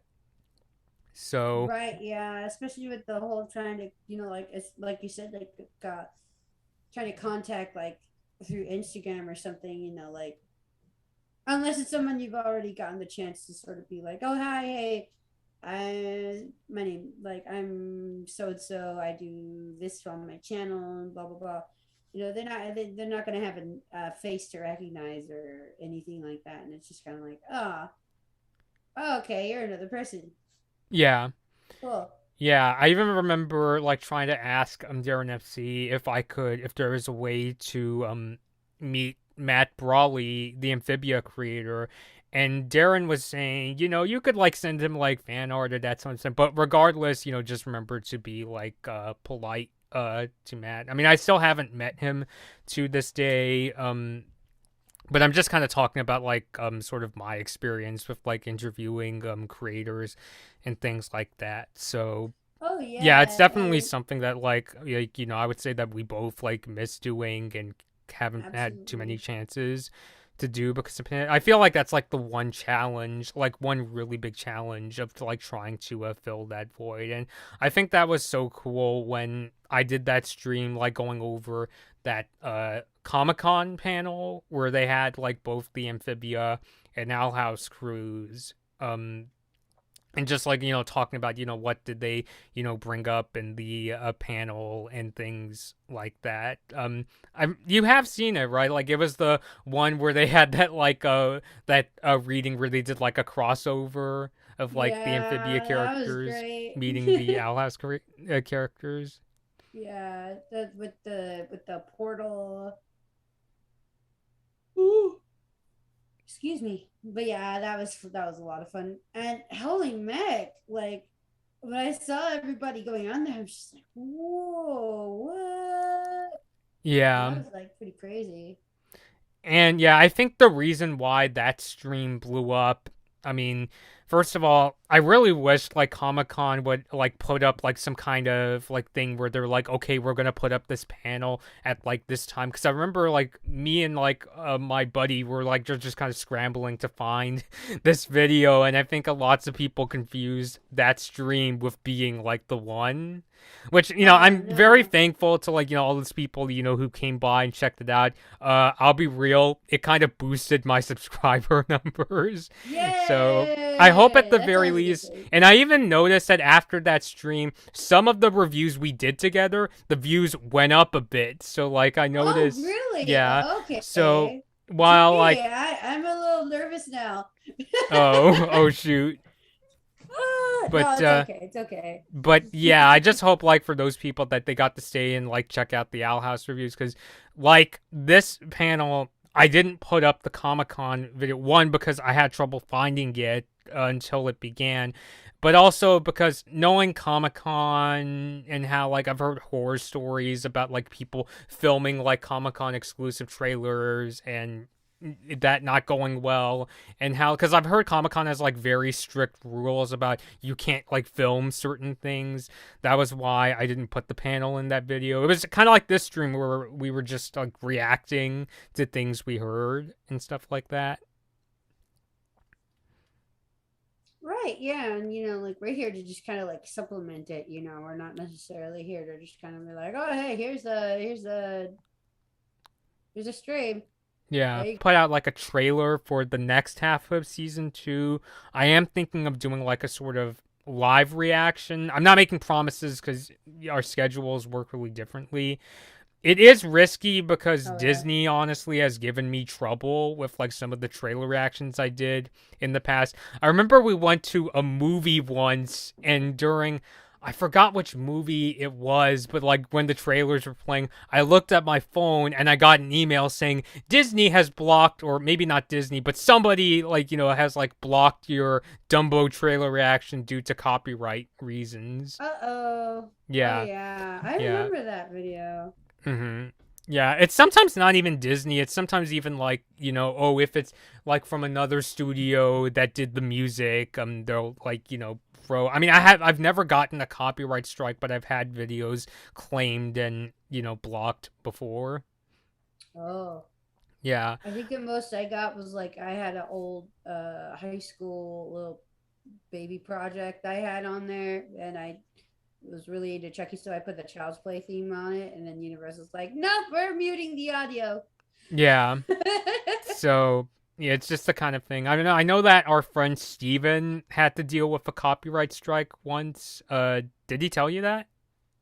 I don't think so, no. Yeah, and one of the consequences of copyright strike is YouTube takes away your live stream like privileges for like, I don't remember if it's like a month or 90 days. So if this channel ever got in a strike, we wouldn't even be able to do the stream. So Oh dang. it's, yeah, so it's No. the kind of thing you just have to be careful. I know there's channels out there like that do it okay. Like I'm thinking of this one in particular that did a reaction to this terrible PC build video, and but actually that one didn't go so well because the YouTube channel went after this person that I'm thinking about. So Oh. yeah, it just kind of gets dicey with the whole like sort of copyright. So I feel like I just have to do a thing where I have to sort of like gauge, would this work well live, or would it be a thing where we have to go pre-recorded so we don't like fall into that risk of, oh, we can't do live streams for a good while because the copyright Yeah. holder is angry at me and things like that. So yeah, it's just a kind of YouTube 101 thing. Because, like, I also used to be a person that would put, like, licensed music when I used to do, like, photo slideshows on another channel that I sometimes run. But I guess the one silver lining to that is these days stock music tends to be, like, really good stuff. I mean, do you Oh, for go... sure. Yeah. Like, especially, like, the stuff with Incompetech or things like that. So stock Yeah, music my has gotten much better. my Even to a... bro my bro I'm sorry. My bro's even a big fan of like the little song you play at the beginning of your videos. He's been meaning to have me ask you what song that is. Yeah.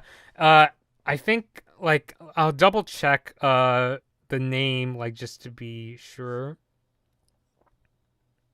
It's called "Who Likes to Party" by Kevin MacLeod. Oh my gosh. Okay. All Yeah, right. I'll take note of that. Take yeah. note. Honestly, Yeah. though, I would like someday to like have a specific YouTube channel theme, just so I'm not using. I mean, it's copyright free, so it's not like I'm stepping over lines or anything like that. But I would like someday if I could find somebody who could like come up with a channel theme, to kind of give this channel even more of an identity outside of, oh hey, I use stock music.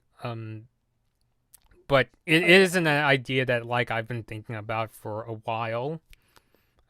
I just cuz That like would be awesome. yeah, cuz like I may be a person who really enjoys music, but I really stink when it comes to like playing music, like cuz like I was one of those kids who grew up being forced to take like piano Oh lessons, no. and just yeah, that was just agony, to be really honest. I mean, I really like listening to like music from like the Beatles, Bee Gees, and Rolling Stones and bands like that, but I have no idea how to create my own music. I know that my sister Penny has like kind of learned how to use GarageBand, but I know that right now she's really preoccupied with law school, and I'm just kind of it's fascinating, like kind of seeing like how like reading for law school works, but it's something I could really never do myself. So I'm kind of yeah, just kind of giving her that space, and so that's why lately I've been starting to do more fan art on my own with like some of the Olympic mascot artwork, and trying to get better with things like Adobe Illustrator and things like that. Oh yeah. I mean, I think that's pretty cool. Anyway, just kind of like getting a hand on the work more on your own. Yeah, And I mean, Penny does do a great job. Like yeah. her work's great. Yeah, I am so thankful that like even like the channel logo, I was really like pleasantly surprised like how well she was able to emulate the sort of Star vs. the Forces of Evil art style. Not that I doubted her, but I wasn't sure what she was gonna come up with, and it was literally a case where it was like the very first time I saw the channel logo, I was like, oh yeah, I gotta use this. Whereas the thing where it's like, you don't need to make any changes. This is great the way it is. You're right. Yeah. So. Yeah. Mhm. I mean, my family's kind of been sort of musically oriented, though we never really kind of like delved into it, any of us, except Mhm. for Eric. He got piano lessons and all that. And I Mhm. tried to kind of like chime in and stuff, but I mean, I've mainly been a voice person. Yeah. And like I don't know why, but for the past year, like I've had really weird throat, so I haven't really been able to do that. So I'm just like, I miss my old voice. I What see. happened? Oh. But I mean, I still have fun. I'm like Mhm. listening to music. I've tried doing GarageBand too, but I haven't had the patience to sit down and just kind of try to put something together. But Mhm. I mean, that's kind of one of the things I want to do too. So that would be fun. Yeah. I mean, admittedly, one of the ideas we kind of tossed around was like doing a parody of. I used to watch this photography YouTube channel called Digital Rev. And they Yeah. did this like Christmas song called Bocalicious Christmas. Wait, do you know what Boca is, Gabby? Yeah, it's I don't know how to like properly describe it, but like I just remember being like the thing you do with the lens where everything looks like snowflakes or like light bulbs or Yeah, it's that blurred background effect yeah. in photography. But yeah, and they did this song "Vocalicious Christmas," and I've kind of like as a way as a tribute, but I just procrastinated on this to like do like our own version with Yeah, I like remember. updating the cameras, because they name very specific cameras in that song, and I'm like, hey, maybe like wouldn't it be cool if we did a thing where it's like we update like all the camera references and did like our own version of Bocalicious Yeah, I Christmas. remember But that. That was pretty yeah. fun. So I don't know. I mean, I'm still like up for doing, because I even have like ideas of like I remember when back in Star Versus, when Tom and Star looked like they were gonna get back together, I wanted to do a thing where like I was in my Blood Moon costume singing the Leonard Cohen song Hallelujah. So Oh, like, or even like dressing up as Blood Margot singing the Queen song, "Somebody to Love." somebody to love. Yeah, but I don't know. I Yeah. just never like I could never bring myself to do it because like I don't really like sing that much. Which is weird because like my dad thinks that like because thinks that I have like a loud voice and thinks that it could translate to like music. Even Penny also was like kind of like said kind of suggested it as an idea, but I don't know, like maybe one of these days, especially after when they started using a lot more like songs in Star versus the Forces of Evil, I've kind of like played around this idea of like trying out like these musical ideas, but they've just been ideas. I mean, the closest I could see doing is like the Bocalicious Christmas thing. Vocally. Yeah, it's It's a very, Bocalicious Christmas very time. vocalicious Because Christmas. because with that it was like a thing where it was, and I mean it's not that the two Digital Rev hosts, not to insult them, but it's not that Kai and Locke are like super like singers that could be on like American Idol. It's just the kind of like it's one of their like silly ideas that they were like toying around with. Oh no, and it's like it's just for fun. Like Yeah. the whole point being, like I mean, it's great. I love it. I think it's Mhm. hilarious. You know. Yeah. So, yeah, I don't know. Like, I mean, because one of the lessons I've learned lately about catastrophizing is I don't have to believe, like, every single one of my thoughts of, what if this. Even today's stream, I was really, like, kind of nervous about, what I know what I'm talking about. Because I always have this feeling that.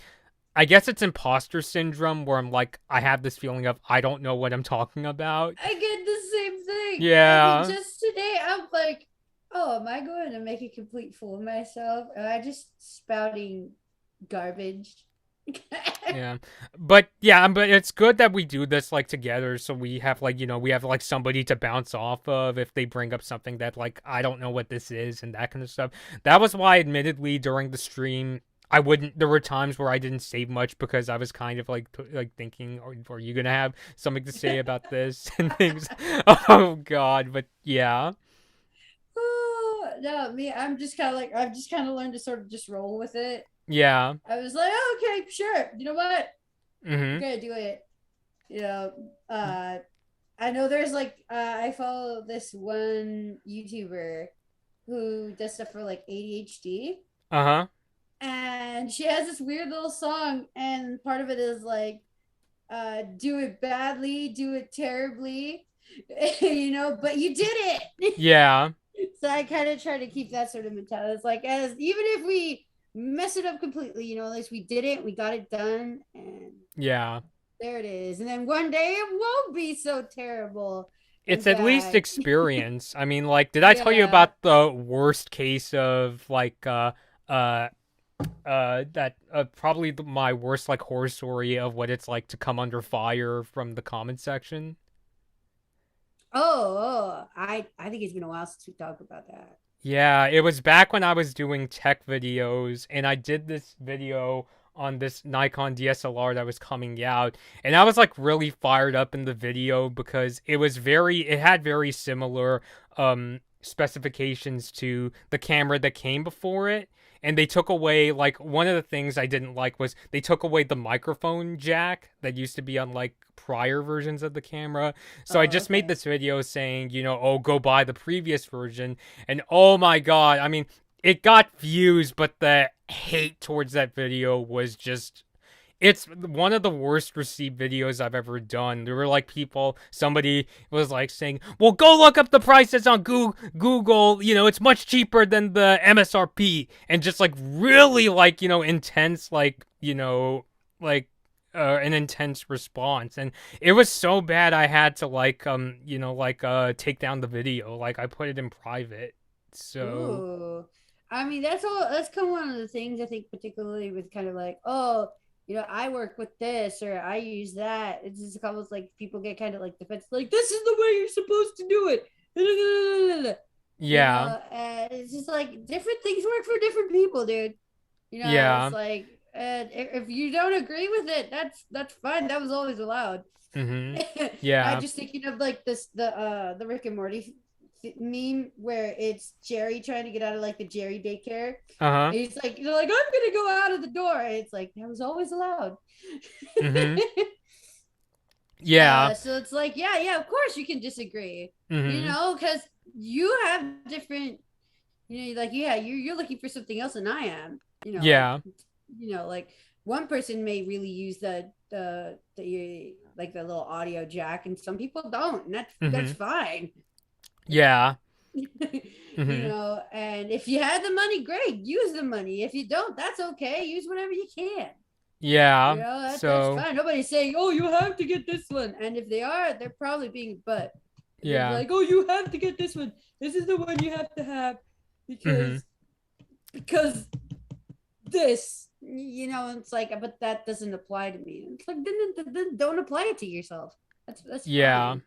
There's that So, kind of like weird gray area, sort of like kind of like bumpy area where people tend to, just kind of get fussy about who has the right point or whatever. It's just kind of like, yeah, whatever floats your boat, dude. yeah. I mean, yeah, I actually ended up using that camera anyway because my the newspaper I used to work at ended up ordering them as part of equipment. It actually took pretty good Sweet. pictures, but it still kind of bothers me. Like when we do like interviews, we don't like plug a mic straight in, which I guess I'll give like sort of advice to people. I don't know what it is. Maybe you could explain it to me, Gabby, Mhm. but I'll get set up with like my current camera. Sorry, I hit the microphone. Cuz I noticed, I mean, I used to actually use this particular microphone for interviews, but since we're Oh doing the stream, yeah. I can't use it right now. But I noticed maybe it was just that it's that DSLR problem of plugging it straight in causes the preamp to pick up a lot of background noise. But I noticed that Oh. I remember one of the earliest interviews I did is I interviewed the co-creator of Kingsman. Like, did I ever tell you that? Right. Yeah, I think I remember that. Yeah. And my camera setup was basically like this, not this particular cam, but just the thing where it was like I had, a microphone sitting on the hot shoe and things like that. But the problem was that it picked up a lot of background noise and yeah, I don't know. I was stunned because it seemed like everybody could just walk around with a camera like this and get interviews. And I don't know if it was just that the place was noisy. Something I learned is that like plugging it straight in like this it isn't a good idea because especially cameras like these have really noisy what they call preamps, which causes the background noise to get really loud. Oh, okay, Yeah. yeah. So a strategy I learned is to turn down the microphone sensitivity like almost all the way. And this microphone actually has like a gain switch where like I turn it on and that's how like I pick up like, much of the, sound I need. So that's something I learned. But Yeah, and just make sure that the levels are okay once you're doing it in post. yeah. That's So that's not why too bad to the point where it starts like distorting or anything like that. yeah, because when it gets like super loud, it's really difficult to fix. Because there are times in Premiere where like, because like when I first started, I was thinking, oh, Premiere can fix anything, and I would get rid of the background noise, and it sounds like everybody's underwater. Like it's that really Oh, horrible like kind of um thing. I mean, when yeah. if the background noise isn't too horrible, then this tool in Premiere called denoise works fine. But if it's like super like loud, you can hear everybody passing by. It's bad to a point where it's like you got to reshoot it. Like there's no way to fix it. Yeah, and from the ways I've been taught about to handle audio, it's not even really oftentimes kind of using any tools like that. More often than not, it's like clipping out pieces of audio that you can and putting under layers of sound, just kind of like to make everything sound even, Oh, okay. stuff like that. Mhm. Um, Kind of even take to the point, because this is like one I was doing was for like non-linear editing, and like we were taught this, like, okay, take like sound effects, like like little ducks or dogs off in the distance, and stuff like that, or even going out and shooting just like kind of like B-roll but with audio, and just kind of like just recording different things to sort of come up with a background that you can have, kind of just like mask a bunch of other stuff. Oh, I see. But yeah, it's always tricky, especially if you're going to do it like in a loud place like a convention. That's always the problem. The Mhm. other thing is the type of mic, because depending on the kind of mic you have, it's going to pick up sound differently. Yeah. Uh, and I know there are ones that when they're more like the way they're shaped from inside, Mhm. they'll focus more on like where you're pointing it and less to like kind of like all around. Mhm. And it looks like maybe the one you have is a little bit more of kind of like all around, just picking up everything, and that might also be kind of like where the background also comes in a lot. Yeah. I So think that might be especially another thing this one too. that I'm using, this Zoom H1, because it has like a tendency of like picking up everything it hears. Oh, okay, there you go. That's something to Yeah. always notice. You kind of like look to see if you have anything that could really work. The one I have is pretty simple, just because this is just for streaming. Mhm. But even then, it has like different sets. Like it has like a figure eight, Mhm. so where the inside it uses like an eight shape to kind of like focus its audio. It Mhm. has cardioid, which is like literally almost kind of like a shape of like a heart, Uh-huh. and Omni, which is like the one where it's going to the microphone's going to be picking up everything like from all around. So just kind of figuring out what type of mic it is and how it's intended to pick up sound, or how it Mhm. just manages to pick up sound, helps a lot too. And if you think, oh well, I could use one that's a little more specifically for like uh for just like interviewing people to have like their voice come out, that's another thing too. Maybe have like a little tape recorder or something. I Yeah. don't know. Kind of like when we interviewed Darren FC, we just kind of had her like toss around like this Yeah, microphone. exactly. Yeah, Yeah. so it can actually be kind of like a sort of like a mouse, like oh no no no no no. Yeah. Or having like the little. I remember when I got you to get those kind of little weird like little clip-on thingies. Yeah. Yeah, those kinds Which, of things. by the way, that was a huge lifesaver. Like that's why, like for a Really. while, we did interviews that way where we would just have. Um, I don't think I have. I don't. Unfortunately, that microphone you recommended has broken, so I had Yeah, to go. I was expect. It wasn't like I wasn't like the fanciest or best one, so I was about surprised if it didn't last very long. Mm-hmm. But I was So like, it did the trick. yeah, It it did. served Yeah, it its worked. purpose. Yeah. I mean, I'm it's a glad. lesson in like how microphones work, and that it's good to have it to the sound of the source. But for up until the pandemic, whenever we would do interviews, even like my own videos, I used to have like a thing where like I would have this lav mic like clipped to my shirt, or and then the other end, because this cord is short, and also I don't want to plug it into my camera for the reasons I mentioned. I would just plug it into this mic because this is actually a recorder as well. So that was Yeah, how I I remember got that. like sound for a while. So just to kind of talk a bit about like sort of behind the scenes and like lessons I've learned from like doing videos for like the last like what 5-ish years, because like we were doing videos even before this channel was called Blood Moon So Bobby. yeah, Yeah. I mean, what we said the first one was like the Star Wars one, right? Yeah, that was like back in 2017. Holy man. Yeah.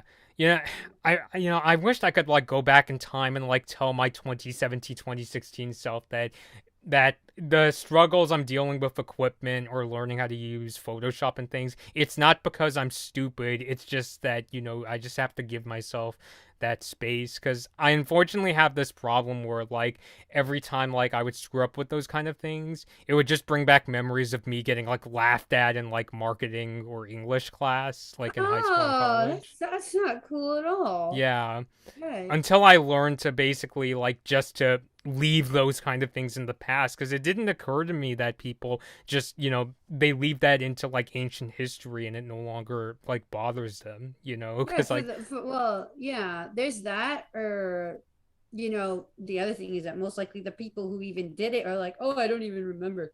yeah. I mean, and genuinely too, they may not even remember that they laughed, or even like know if it's like somebody like you're not really close to, they may not even remember your name and that kind of stuff. Yeah, that's the funny part. And so, and then it's funny because then you end up being the one that's like, oh wow, well, I that was burned and seared into my brain. Thank Mm-hmm. you. Yeah. Because that, I mean, that's the other thing too. Like, I know I always say I have a really horrible memory, but Mm-hmm. more than just being bad and just forgetting everything, it's a 50-50 dime, like a 50-50 flip. And like, either it's going to just kind of just quickly, I'm just going to forget it, Mm-hmm. or it's going to be forever seared into my brain and I'm never going to forget it. Yeah. uh, and I've kind of been in similar positions too, especially when I was younger, just because like I was did not have a filter. So I was a really easy target to be like, oh wow, you're weird. You're like you really going out there, dude. And I was. Like it's not that I wasn't. But Mm-hmm. the whole deal thing, it's like you learn from there to like not, it, it's more of a deal if they can't handle you. And if they can't handle you, that's their problem, not yours. At least Yeah. for the most part, as long as you're not hurting other people or kind of like being mean or anything like that, like don't worry about it. And Yeah. even if you don't feel confident with something, that's fine. Like that doesn't mean you have to stop doing it. Mm-hmm. I like using this little thing that Jake the dog says in Adventure Time. It's like sucking at something is a first step of being sort of good at something. Oh, So I like that yeah, line. yeah. Yeah. So I always like to take that. This is kind of like, oh, okay. Mm-hmm. And at some point, it just kind of turned into like I don't feel like I have a specific niche or like focus of talent on one thing that I'm just like this is what I'm good at. Mm-hmm. And it's like what's wrong with being a jack of all trades anyway? Like it just means you're more well rounded. Sure, Mm-hmm. you're not like perfect at everything, but you can do a little bit of everything, and that's fine. You can Yeah. do a little bit of this, a little bit of that. Mm-hmm. Whatever. Yeah. I mean, yeah, because I think like being a jack of all trades, the nice thing about it is it gives you that sort of experience to learn at least a little of everything. Like I think that was one of the cool things about being in college, where um, because like I started as a photographer, and this was when DSLRs were starting to get video modes. And because of that, I was like thinking, oh, maybe I could do videos, and that's why when I became an editor, I started doing a lot more video work. Which, by the way, I will say to kind of go off on a bit of tangent, there are disadvantages to doing the thing where the mic and the camera aren't plugged in. The way we do it is like I do these claps so that when I Yeah, go into exactly. That's what the editing, little clappers are for. yeah, I can see the audio spike lines, and I could line them up together if I'm using Premiere Pro to edit the video. But there are disadvantages. Like I remember, this is such a weird story. I filmed this like protest once, and because my mic wasn't Oh, plugged in, I had to I was running across campus because these students were like marching, and I had to get there before they got to this point because I was filming them, and so I was like running and doing the oh no! just clapping, and it was just like so that was That's one what I'm in gonna use. I'm just gonna do it a million times. It's like, yeah hey, you go. We'll use one of those. yeah so that was No, like and a then running in a position like that was just like, oh shoot, they're leaving. yeah. And so like that's definitely Oh, a time where like it's much better to have it plugged in. Like I said, because there's ways to deal with it. Like I said, this microphone has, or at least this setup I have does a thing where like I could reduce the sensitivity on the camera so that I don't have that noisy preamp making all the background noise, and then I would just use this switch on the back of this microphone to increase the gain, and so because of that setup, it cancels it out. So that's something I'm thinking of trying if in the future if we go and film a panel, because I think when I went to the Toyzilla one with that had Darren and Adam, I had to just plug straight in.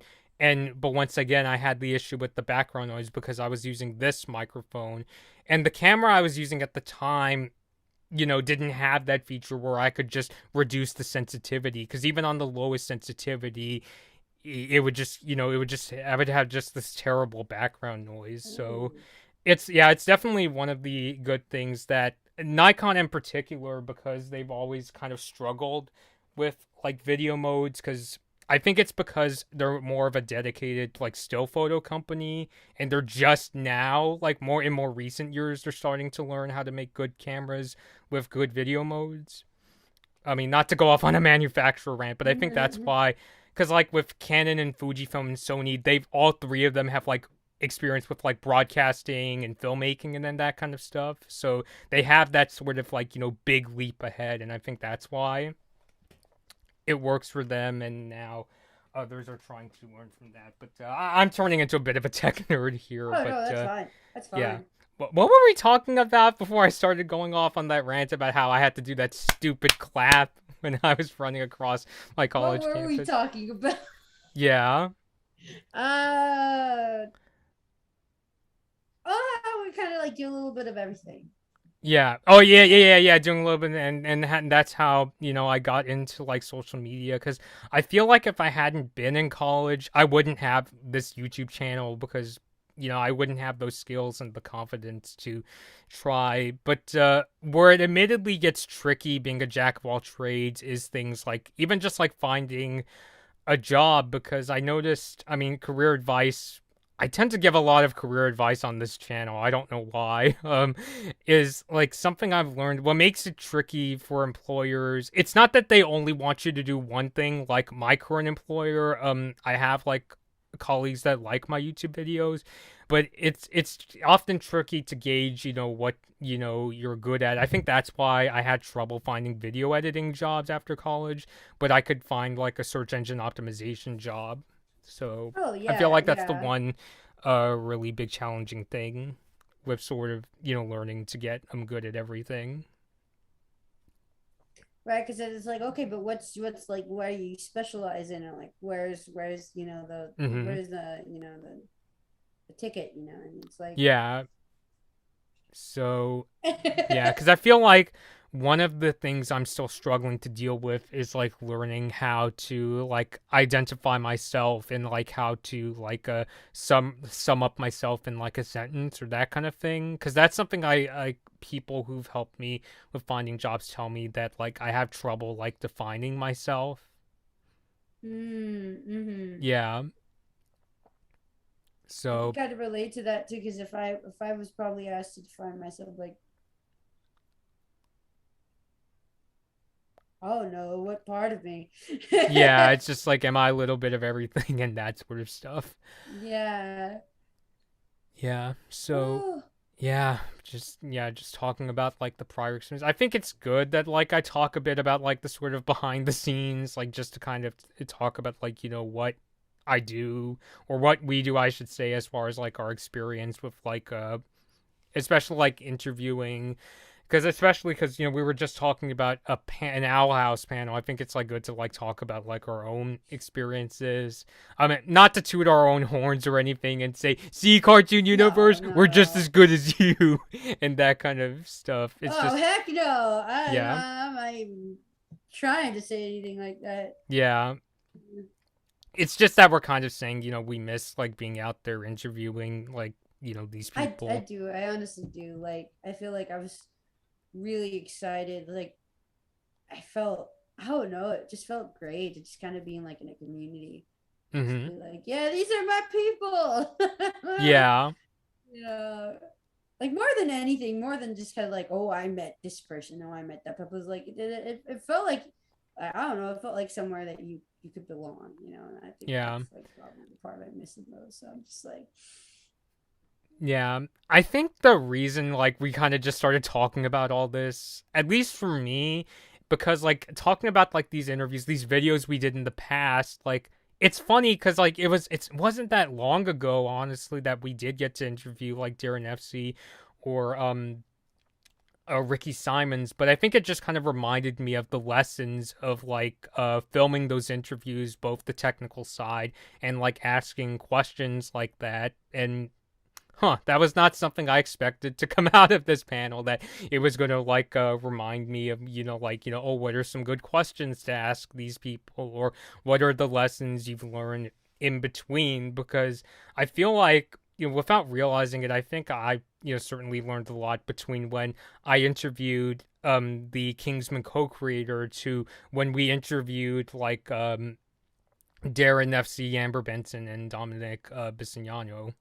Which, Oh by the way, yeah. I was kind of surprised. Tumblr is a really good place to sort of network in like the sort of animation community, because Dominic, I remember him saying something like, "Oh, I think I've heard of Bobby for like Tumblr." So that Yeah, was like of all honestly, places, Tumblr. I'm just like, what? yeah, yeah. I don't know, like yeah, but it just kind of reminds me that oh yeah, that's where these artists they spend a lot of time. I think doesn't Dana Terrace like post like some of her artwork on Tumblr herself? I don't know. I'm only mainly seeing her stuff on Twitter. The other one I used to see a lot back in the day was DeviantArt. Mm-hmm. You know, it was either Tumblr or DeviantArt, and yeah, I tried to be on Tumblr. I was in Tumblr for a good bit, but I don't know, things got weird on Tumblr, so Mm-hmm. I was just kind of like, ah, see you guys later, Yeah. bye. Although to Tumblr's credit, I will say it is a very good place to reach out to the Owl House community, because I've Oh, that's noticed like good. much of the like the site where I tend to get like the most people that are into Owl House and introduce them to my channel is Tumblr, if I'm being honest. With Oh, I Twitter, mean, I yeah. notice it's more so like people who already know who I am, but Tumblr is like the place to like really find like introduce people like to like myself and the content we make and things like that. Heck, I mean, I might even consider going back on if that's the case. Maybe Yeah. if things stay cool enough, I'm like, okay, because I don't know how, but I ended up going like off the deep end in Tumblr, if you know what I mean. It Yeah. was like I mean, pre sort of. I just use it for posting videos and like letting people know what I'm up to and things like that. Like I sometimes look at fan art like the stuff that Mooring Mark puts up because I really like a lot of his like comics and fan stories. It almost feels like whenever he puts out a comic, it almost feels like I'm watching an episode of like Star or Owl House or things like that. Oh yeah, that's Yeah. always fun too. That's one of the things. I guess I kind of do miss that because that's one of the things I used to love doing on Tumblr is like finding other people's fan art. Or a couple of times, I was a little weird dork just come here and was like, "Hey, can I try to color your your sketch lines?" And they're like, "Oh, okay." So Yeah. I'm like, "Yeah." Just kind So of yeah, like I just kind painting. of changed the way I use the website because, admittedly, I also used to get like weird comments. Like somebody got mad at me for how I felt about you remember the Star episode where Marco and Star kissed for the first time? Oh yeah. Yeah, but this was back when like Star was still in that relationship with Tom. So I remember like people like some people took it as like Star was cheating.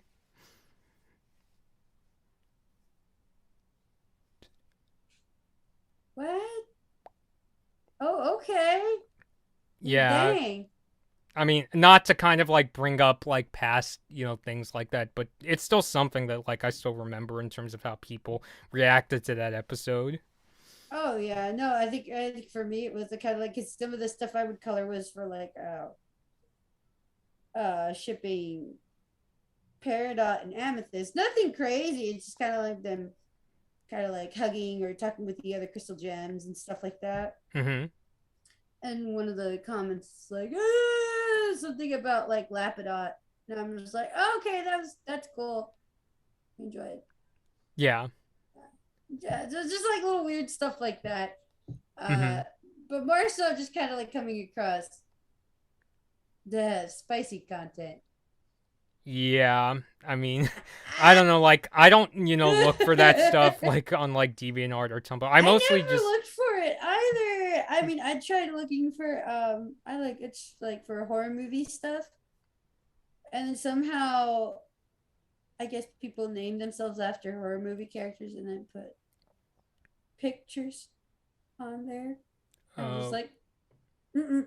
Nope, yeah. no, I was looking for I see, I see. it But all. yeah, Oh, yeah, yeah. that's I like. guess I don't know. I guess is it just that I think a lot about like how I'm going to, use the site and also just like I said, I don't usually like looking. I mean, it's not that we're looking for that stuff. I'm just like a person who's like very aware. It's like keep in mind, some people use the website for really Oh yeah, I out mean, there I was stuff. aware, but I'm just kind of the person who's like, ah, and then all of a sudden you come across, I'm like, ooh, I was not ready for this, and they're Uh, like, you knew this was coming. It's like, yeah, I know, but I wasn't ready. yeah, I see. And that was before they put like the whole censoring stuff on it. So I don't know what it's been like recently. I heard a lot of people got upset that it was with the censor stuff because it was censoring a lot of Yeah, even like Darren random Nefsey was things. also like not thrilled. Yeah, but I mean, like there are some people getting really out there with it. I mean, power to them. Like if that's their best life, and go ahead and live it, you know. Mm-hmm. But I'm just kind of like, I wasn't looking for that. Yeah. Yeah. So, just gonna hope that like one of these days, we can get out there to panels and like interview these voice actors again. Yeah, I mean, I mean, I don't know. I mean, I know I'm making it sound like we're just like patting our backs and saying, "Hey, this is so cool." But yeah, just No, miss I those think days. it's I mean, more. I feel it's more kind of saying like we're not doing it right now. hmm Why aren't we doing it right now? Oh yeah. yeah. Yeah, I mean, like, I still remember being blown away when that PR company, like, asked me, like, sent an email saying, would you like a press pass to, the Long Beach Comic Conventions? And I Oh my asked if gosh, you I wanted to do. lost it when that happened. I was just like, oh Hmm. my god. I mean, I didn't even know that was like a thing. I'm like, look, you get to go in. Yeah, I mean, I just hope that, like, it kind of opens doors and, like, maybe, like, to kind of think more realistically, like, maybe one of these days, we could do the same with, like, WonderCon or Anime Expo. I mean, if we Absolutely. have to pay for a ticket, then sure, but it's like, when it's like Absolutely. a Like I press wouldn't mind at all. I pass, was like, if you're gonna leave, yeah. I mean, if we get a press pass, like heck yeah. yeah. But I mean, even if we don't, I'm gonna be like, I still want to do it. Mm-hmm. You Yeah. know. I mean, because, like, for me, I basically see a press pass as the thing where it's like, okay, I can really be more of a journalist because, like, I'm not paying the company to, like, go inside. Just going in, filming some Yeah, it's artists that more I of an, meet. like an affirmation that it's like, okay, like we're Mm-hmm. actually doing something here, you know. Yeah. So, Validity. yeah, and You I think it's just a lesson because me, like, as a person that's taken like public relations classes and seeing like people make a big deal about numbers and saying, oh, an influencer has this many like followers and things, it just sort of reminded me that you could still have like a following of like 400 to 500 people. It may not be considered like a big following because this is a world where people have like 1 million, 2 million followers, but even just that is like was enough for this like PR company to ask, do you want a press pass to this convention? So Oh it's a heck thing where yeah. it's like, you never know unless, you take the chance. Definitely, you know. And you know, like sometimes with like the chant, like in this case where there's something like, hey, would you like to? And then, the other sense of like you don't even sometimes it's not even a matter of like waiting for that to happen. Sometimes, it's just kind of like do it yourself. Yeah. And I think that really came from, we were just saying like, oh well, we're going there, let's do it. Like we got our tickets, we paid for them, and like we'll start, recording people, talking with them, you know. Yeah. And like that's how you start. You just like, yeah, Mhm. just Yeah, kind of like so start to yeah, I grow just a little hope it bit. does, lead to like, maybe other conventions like WonderCon or this one in Pasadena called ToonCon, especially because these Ooh, conventions they are a cool. really great way to get to meet these artists. And there are times where like I don't just go for straight interviews. Like I do tell them, how much I like their work, like off camera. Like I remember telling Darren FC, like saying, I told her about, we watched those Star episodes when we were at the Nintendo Switch launch. So, Oh, yep, mhm, yep. yeah. Oh. So yeah, hopefully, we could do the same because like I really liked going to WonderCon since it was like basically like just it was almost like going to Comic Con just minus the exclusivity and the because I think we talked a bit before about like why I mean you've never been to Comic Con, right? No, I haven't gone the Yeah, chance the to. one in Not San not like Diego. San Diego Comic Con. No. Yeah. I mean, it's like we wish we could, but first of all, it's Yeah. literally 100 miles from where we live. So, like, I remember talking to my mom about the idea, and she said we would basically have to plan like a vacation if we're gonna go. Oh And yeah. yeah, because I know there's people like I've talked to who've been to like, for instance, that Star Versus. There's like they used to do like boba meetups in San Diego. Yeah, I remember that. Mm-hmm. And yeah, just the reasons is that distance, and also it's really like hard to get a ticket to go to Comic Con. I mean, That in itself, like, oof. yeah. I mean, It's how just does like it good work? luck. It's Ah, you just kind of have to get there in time to be part of the queue, and if the queue gets filled up or the tickets sell out, then it's like, oh well, there you go. Pretty sure some people are there like all night trying to wait for the moment in which you could start getting into the queue mm-hmm. and just kind of waiting for your turn to get there. Yeah, yeah. Yeah. Yeah, isn't yeah, it's funny because admittedly, when I heard when you told me Cartoon Universe was going to do this panel, I admittedly had that sort of envious feeling of, oh, they got to get to the Owl House crew. But I think it's Yeah. good, like watching this panel, and it just sort of reminded us of like the lessons that we learned in terms of like of our own experience of interviewing like people who worked in the industry. So yeah, I mean, it was certainly not something I was expecting, so it just kind of makes me feel good. Oh, for sure. Same. I was just excited. I was just like, yay, yay, more stuff. Yeah. Although, granted, they didn't talk too much about. I mean, well, they can't talk about the future episodes because I'm sure, they legally can't do that. In fact, No, but I didn't mean, it's still Zeno? good to. Yeah, didn't Zeno Robinson Hunter's actor was like, "Oh, my favorite part hasn't even aired yet."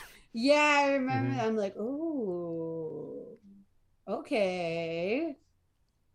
So now Yeah, I'm so it's just like, excited. hmm Yeah.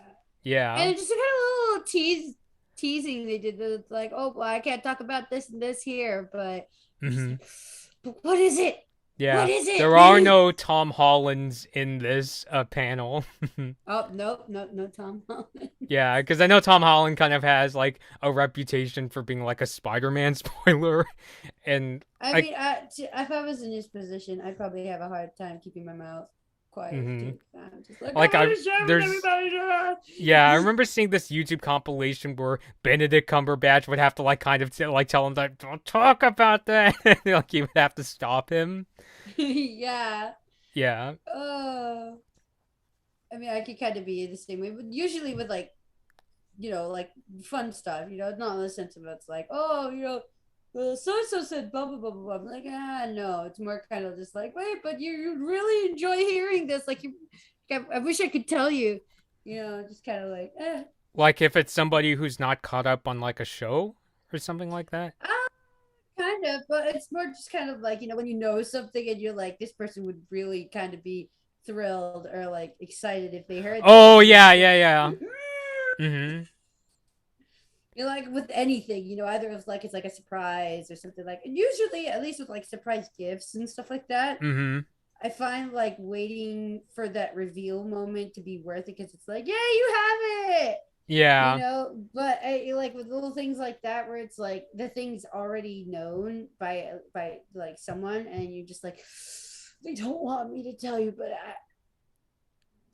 you're just struggling to, you just kind of like, just kind of like holding I'm kind of have to end up holding myself back, just being like, the time will come, the time will come, time and Yeah. place. It's like, but then with little things like that, it's like, but it's me, it's my character, it's like me, it's like, why can't I talk about my character? And it's like, because it's Yeah. not out yet. You just Yeah. I mean, that was me when, like, I mean, not to bring up, like, my high school cross country camp again, but, like, for the seniors, they would have this sort of, like, get together, like, just for the seniors. And for me, it was easily one of the most, like, heartfelt, emotional experiences I've personally ever had. And so it was very difficult for me not to tell people, especially, like, younger, like, students, because, they didn't have the experience. I remember this one person, I kind of spilled the beans, and he was Oh did no. you, is that real? And I had to keep saying no, and he didn't believe me. But then he went to, I guess I described it not in a good way, and he was like, that was completely different. Oh, okay. It's like, Yeah, oh well, okay, cool. Sure, yeah. all But then right. there was this other person that I accidentally like kind of spoiled. Well, No. yeah, I never really had that, but at the same time, I feel like I would have probably been like the one spilling the beans anyway if that was me. So I'm like, ah, it's fair. It's cool. yeah. So Uh, I don't know. Was there anything else from the? I mean, I probably should have asked you this a couple hours ago, but was there anything else from the panel you want to mention, or even something like just Owl House related in general, like predictions or theories, something I that you've just thought of? can't wait for there to be more episodes. I'm just here waiting for episodes at this Yeah. point. I'm just like, more, please. Mm-hmm. Yeah. Other than that, I think I've just kind of like spewed everything out. Mm-hmm. Yeah. I mean, yeah, I'm not sure because like we already said like our piece throughout like much of our like episode reviews. Like I said before, after that Comic-Con event, I really hope that the reason why the views on some of those reviews went up was because I hope it was a thing where it's like if people were like, "Oh, you're not gonna stream the panel," but they saw that this like these people do like Owl House reviews, so yeah, I I just hope really that's do hope they enjoy the Owl House reviews. I have a lot of fun doing them. mm-hmm. Yeah. I So hope they enjoy it too. uh-huh. I don't know how kind of like how I come off because I'm pretty just kind of like out there. It's like, Mm-hmm. I'm just going to say that I like it, and this is why I like it. Yeah. I mean, Yay.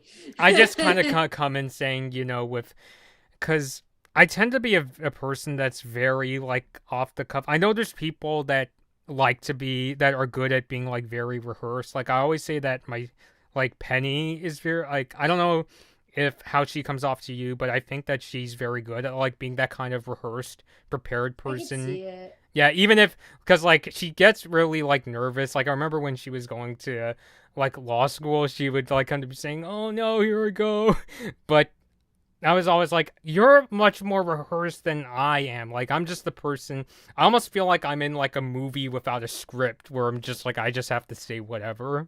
Right, exactly. I'm the same way. I'm just like, I'm just going to speak my mind. Mm-hmm. Okay. Yeah. I mean, something I miss. I mean, I've fallen off the habit of doing this, but I kind of miss doing the thing where I would pull an American Bandstand by showing like a screenshot of the episode Yeah, and saying we're gonna talk about yeah. separate tides or we're gonna talk about escaping expulsion. Which, by the way, lots of people hate Amity's parents. Like, if you go on like Instagram, there's people who I like, yeah, I could be there with them. At least the mom. The mom's yeah, just like, why? You give scary vibes. yeah. Mm-mm. The dad, not so much. I'm like, you can be cool. Yeah, I mean that's You can more be like I cool. give like Alex or Blight, I think his name is like credits. Like at least there's times where like he could side with Amity, especially the ending of escaping expulsion. I mean, yeah, well, like in the past, was he like a very, to put it nicely, like flawed father? Yeah, like especially Oh yeah, he's in not understanding. perfect by any means. Mm-hmm. Uh, but it's much more of a sense of him just kind of like going with the flow and just not, just kind of like dealing with it. Just like, oh, okay, Yeah, and much less about him like imposing that. And it's just like this is how it has to be. Like it's much less. That's like, oh, that's just how it works. yeah, I don't know why. It's just how it is.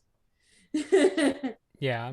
So Yeah, I'm just yeah. So I guess it's a big question of when are we gonna see Amity's parents again? And under what context? Because oh my goodness, Mm-hmm. there's a lot to unpack with them, and a Yeah. lot of I remember questions. even just thinking, would her mom be like really upset that because like I remember Dana Terra saying the reason why Amity's hair is dyed green is because her mom likes her kids to be color coordinated, and now Amity's Right. the one with like purple like hair. So Yeah, yeah, I so feel how like would what you gonna say? yeah.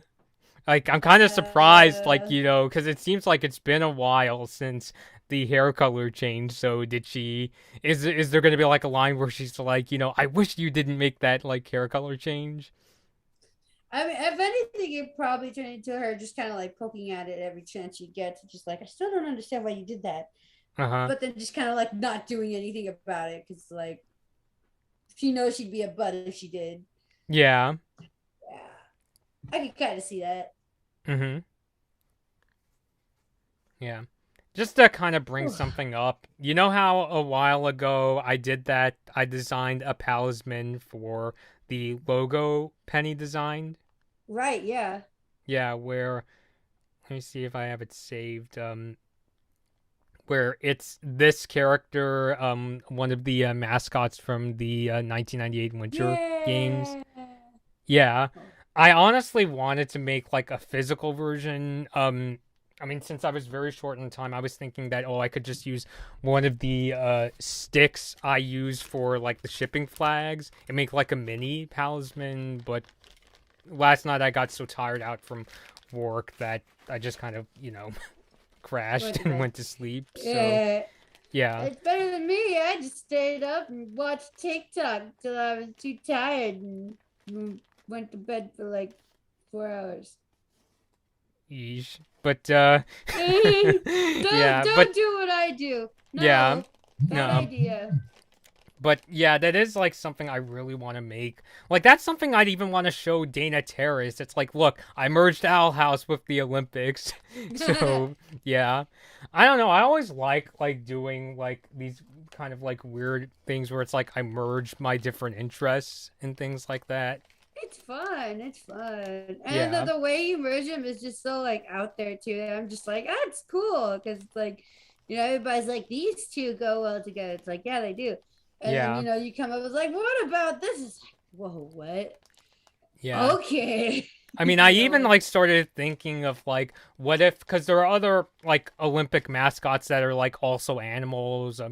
I don't know how well people in the stream could see it, but you could kind of see my mascot collection. Oh yeah, up there. Yeah, because it's like, Mm. what if there was a talisman that looked like the panda from the Beijing Olympics, or the rabbit from the Salt Lake City Olympics, or Miga the sea bear from the Vancouver Mika. Olympics? But I have a bad feeling she would probably be the derpiest talisman ever. Oh my gosh. Just kind of like waffle power. Just Like what? like You just shooting gonna attack waffles Emperor Bellos with a bunch of waffles? with a bunch of waffles and maple syrup. Yeah, I mean it's cool that she could transform from being a bear to a killer whale, but I'm just like, but would she be kicking butt or doing really derpy It's things? just be like whale lord. Just be like whale lord. Just be like just smash everything. Yeah, just kind of like crush Just like people. he jumps and it's like whale mode. And just like oh Hmm. snap! It just comes down. Just like it's like you didn't see that coming. Uh huh. Yeah. Honestly, that even sounds like an idea for fan art because remember there's that shot in the hunting palisman episode where Luce is sitting with all the palismen like next to her. Oh yeah. Honestly, I'm just thinking what would happen if all those palismen got replaced with like again like all those Olympic mascots that I brought up. It's like, hey, they're palismen Aw. too now. Oh yeah, just Mika just kind of like randomly turning into a whale. It's like, oh, Hmm. it's like everybody's like, ah. I keep picturing funny stuff like that. Yeah. So, but yeah, I'm just Oh, thinking maybe one of these days if I cosplayed as like just like a Hexside student with the red barred sleeves because red's my favorite color, and it just so oh, happens cool. that the Bard Coven is like the more like kind of artsy coven. Oh heck I yeah. don't know. I mean, I feel like I'd probably be Bard Coven too, but I'm not sure. I don't know if I'd want to be in a coven, mm-hmm. but I mean, if I was going to team up with people, it'd probably be the Bards.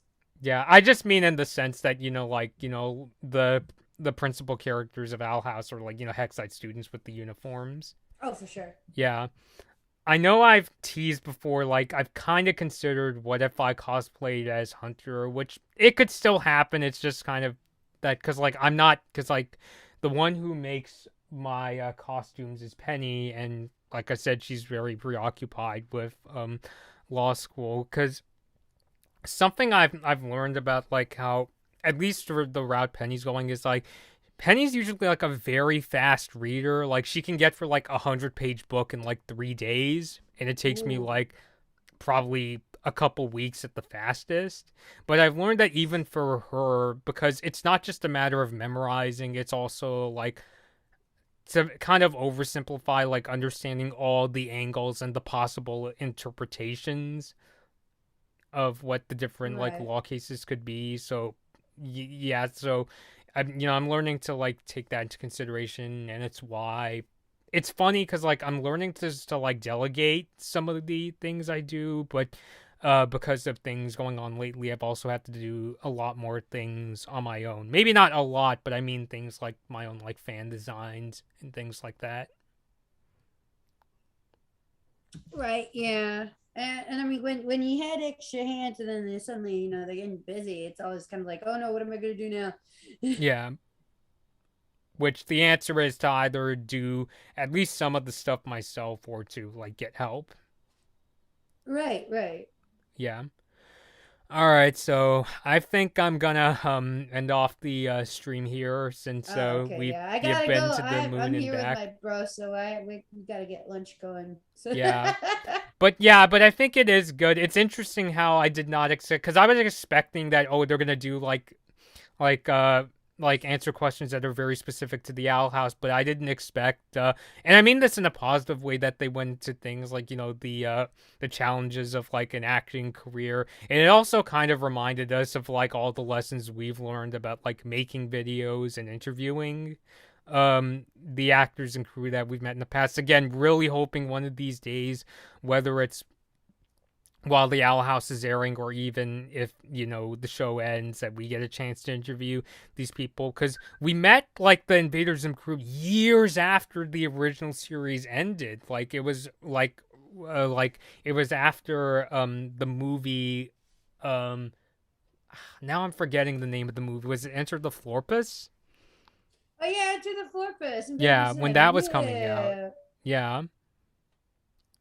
Yeah, So I yeah, mean, I because like wouldn't mind still keeping in touch with them even outside of it because they're just great.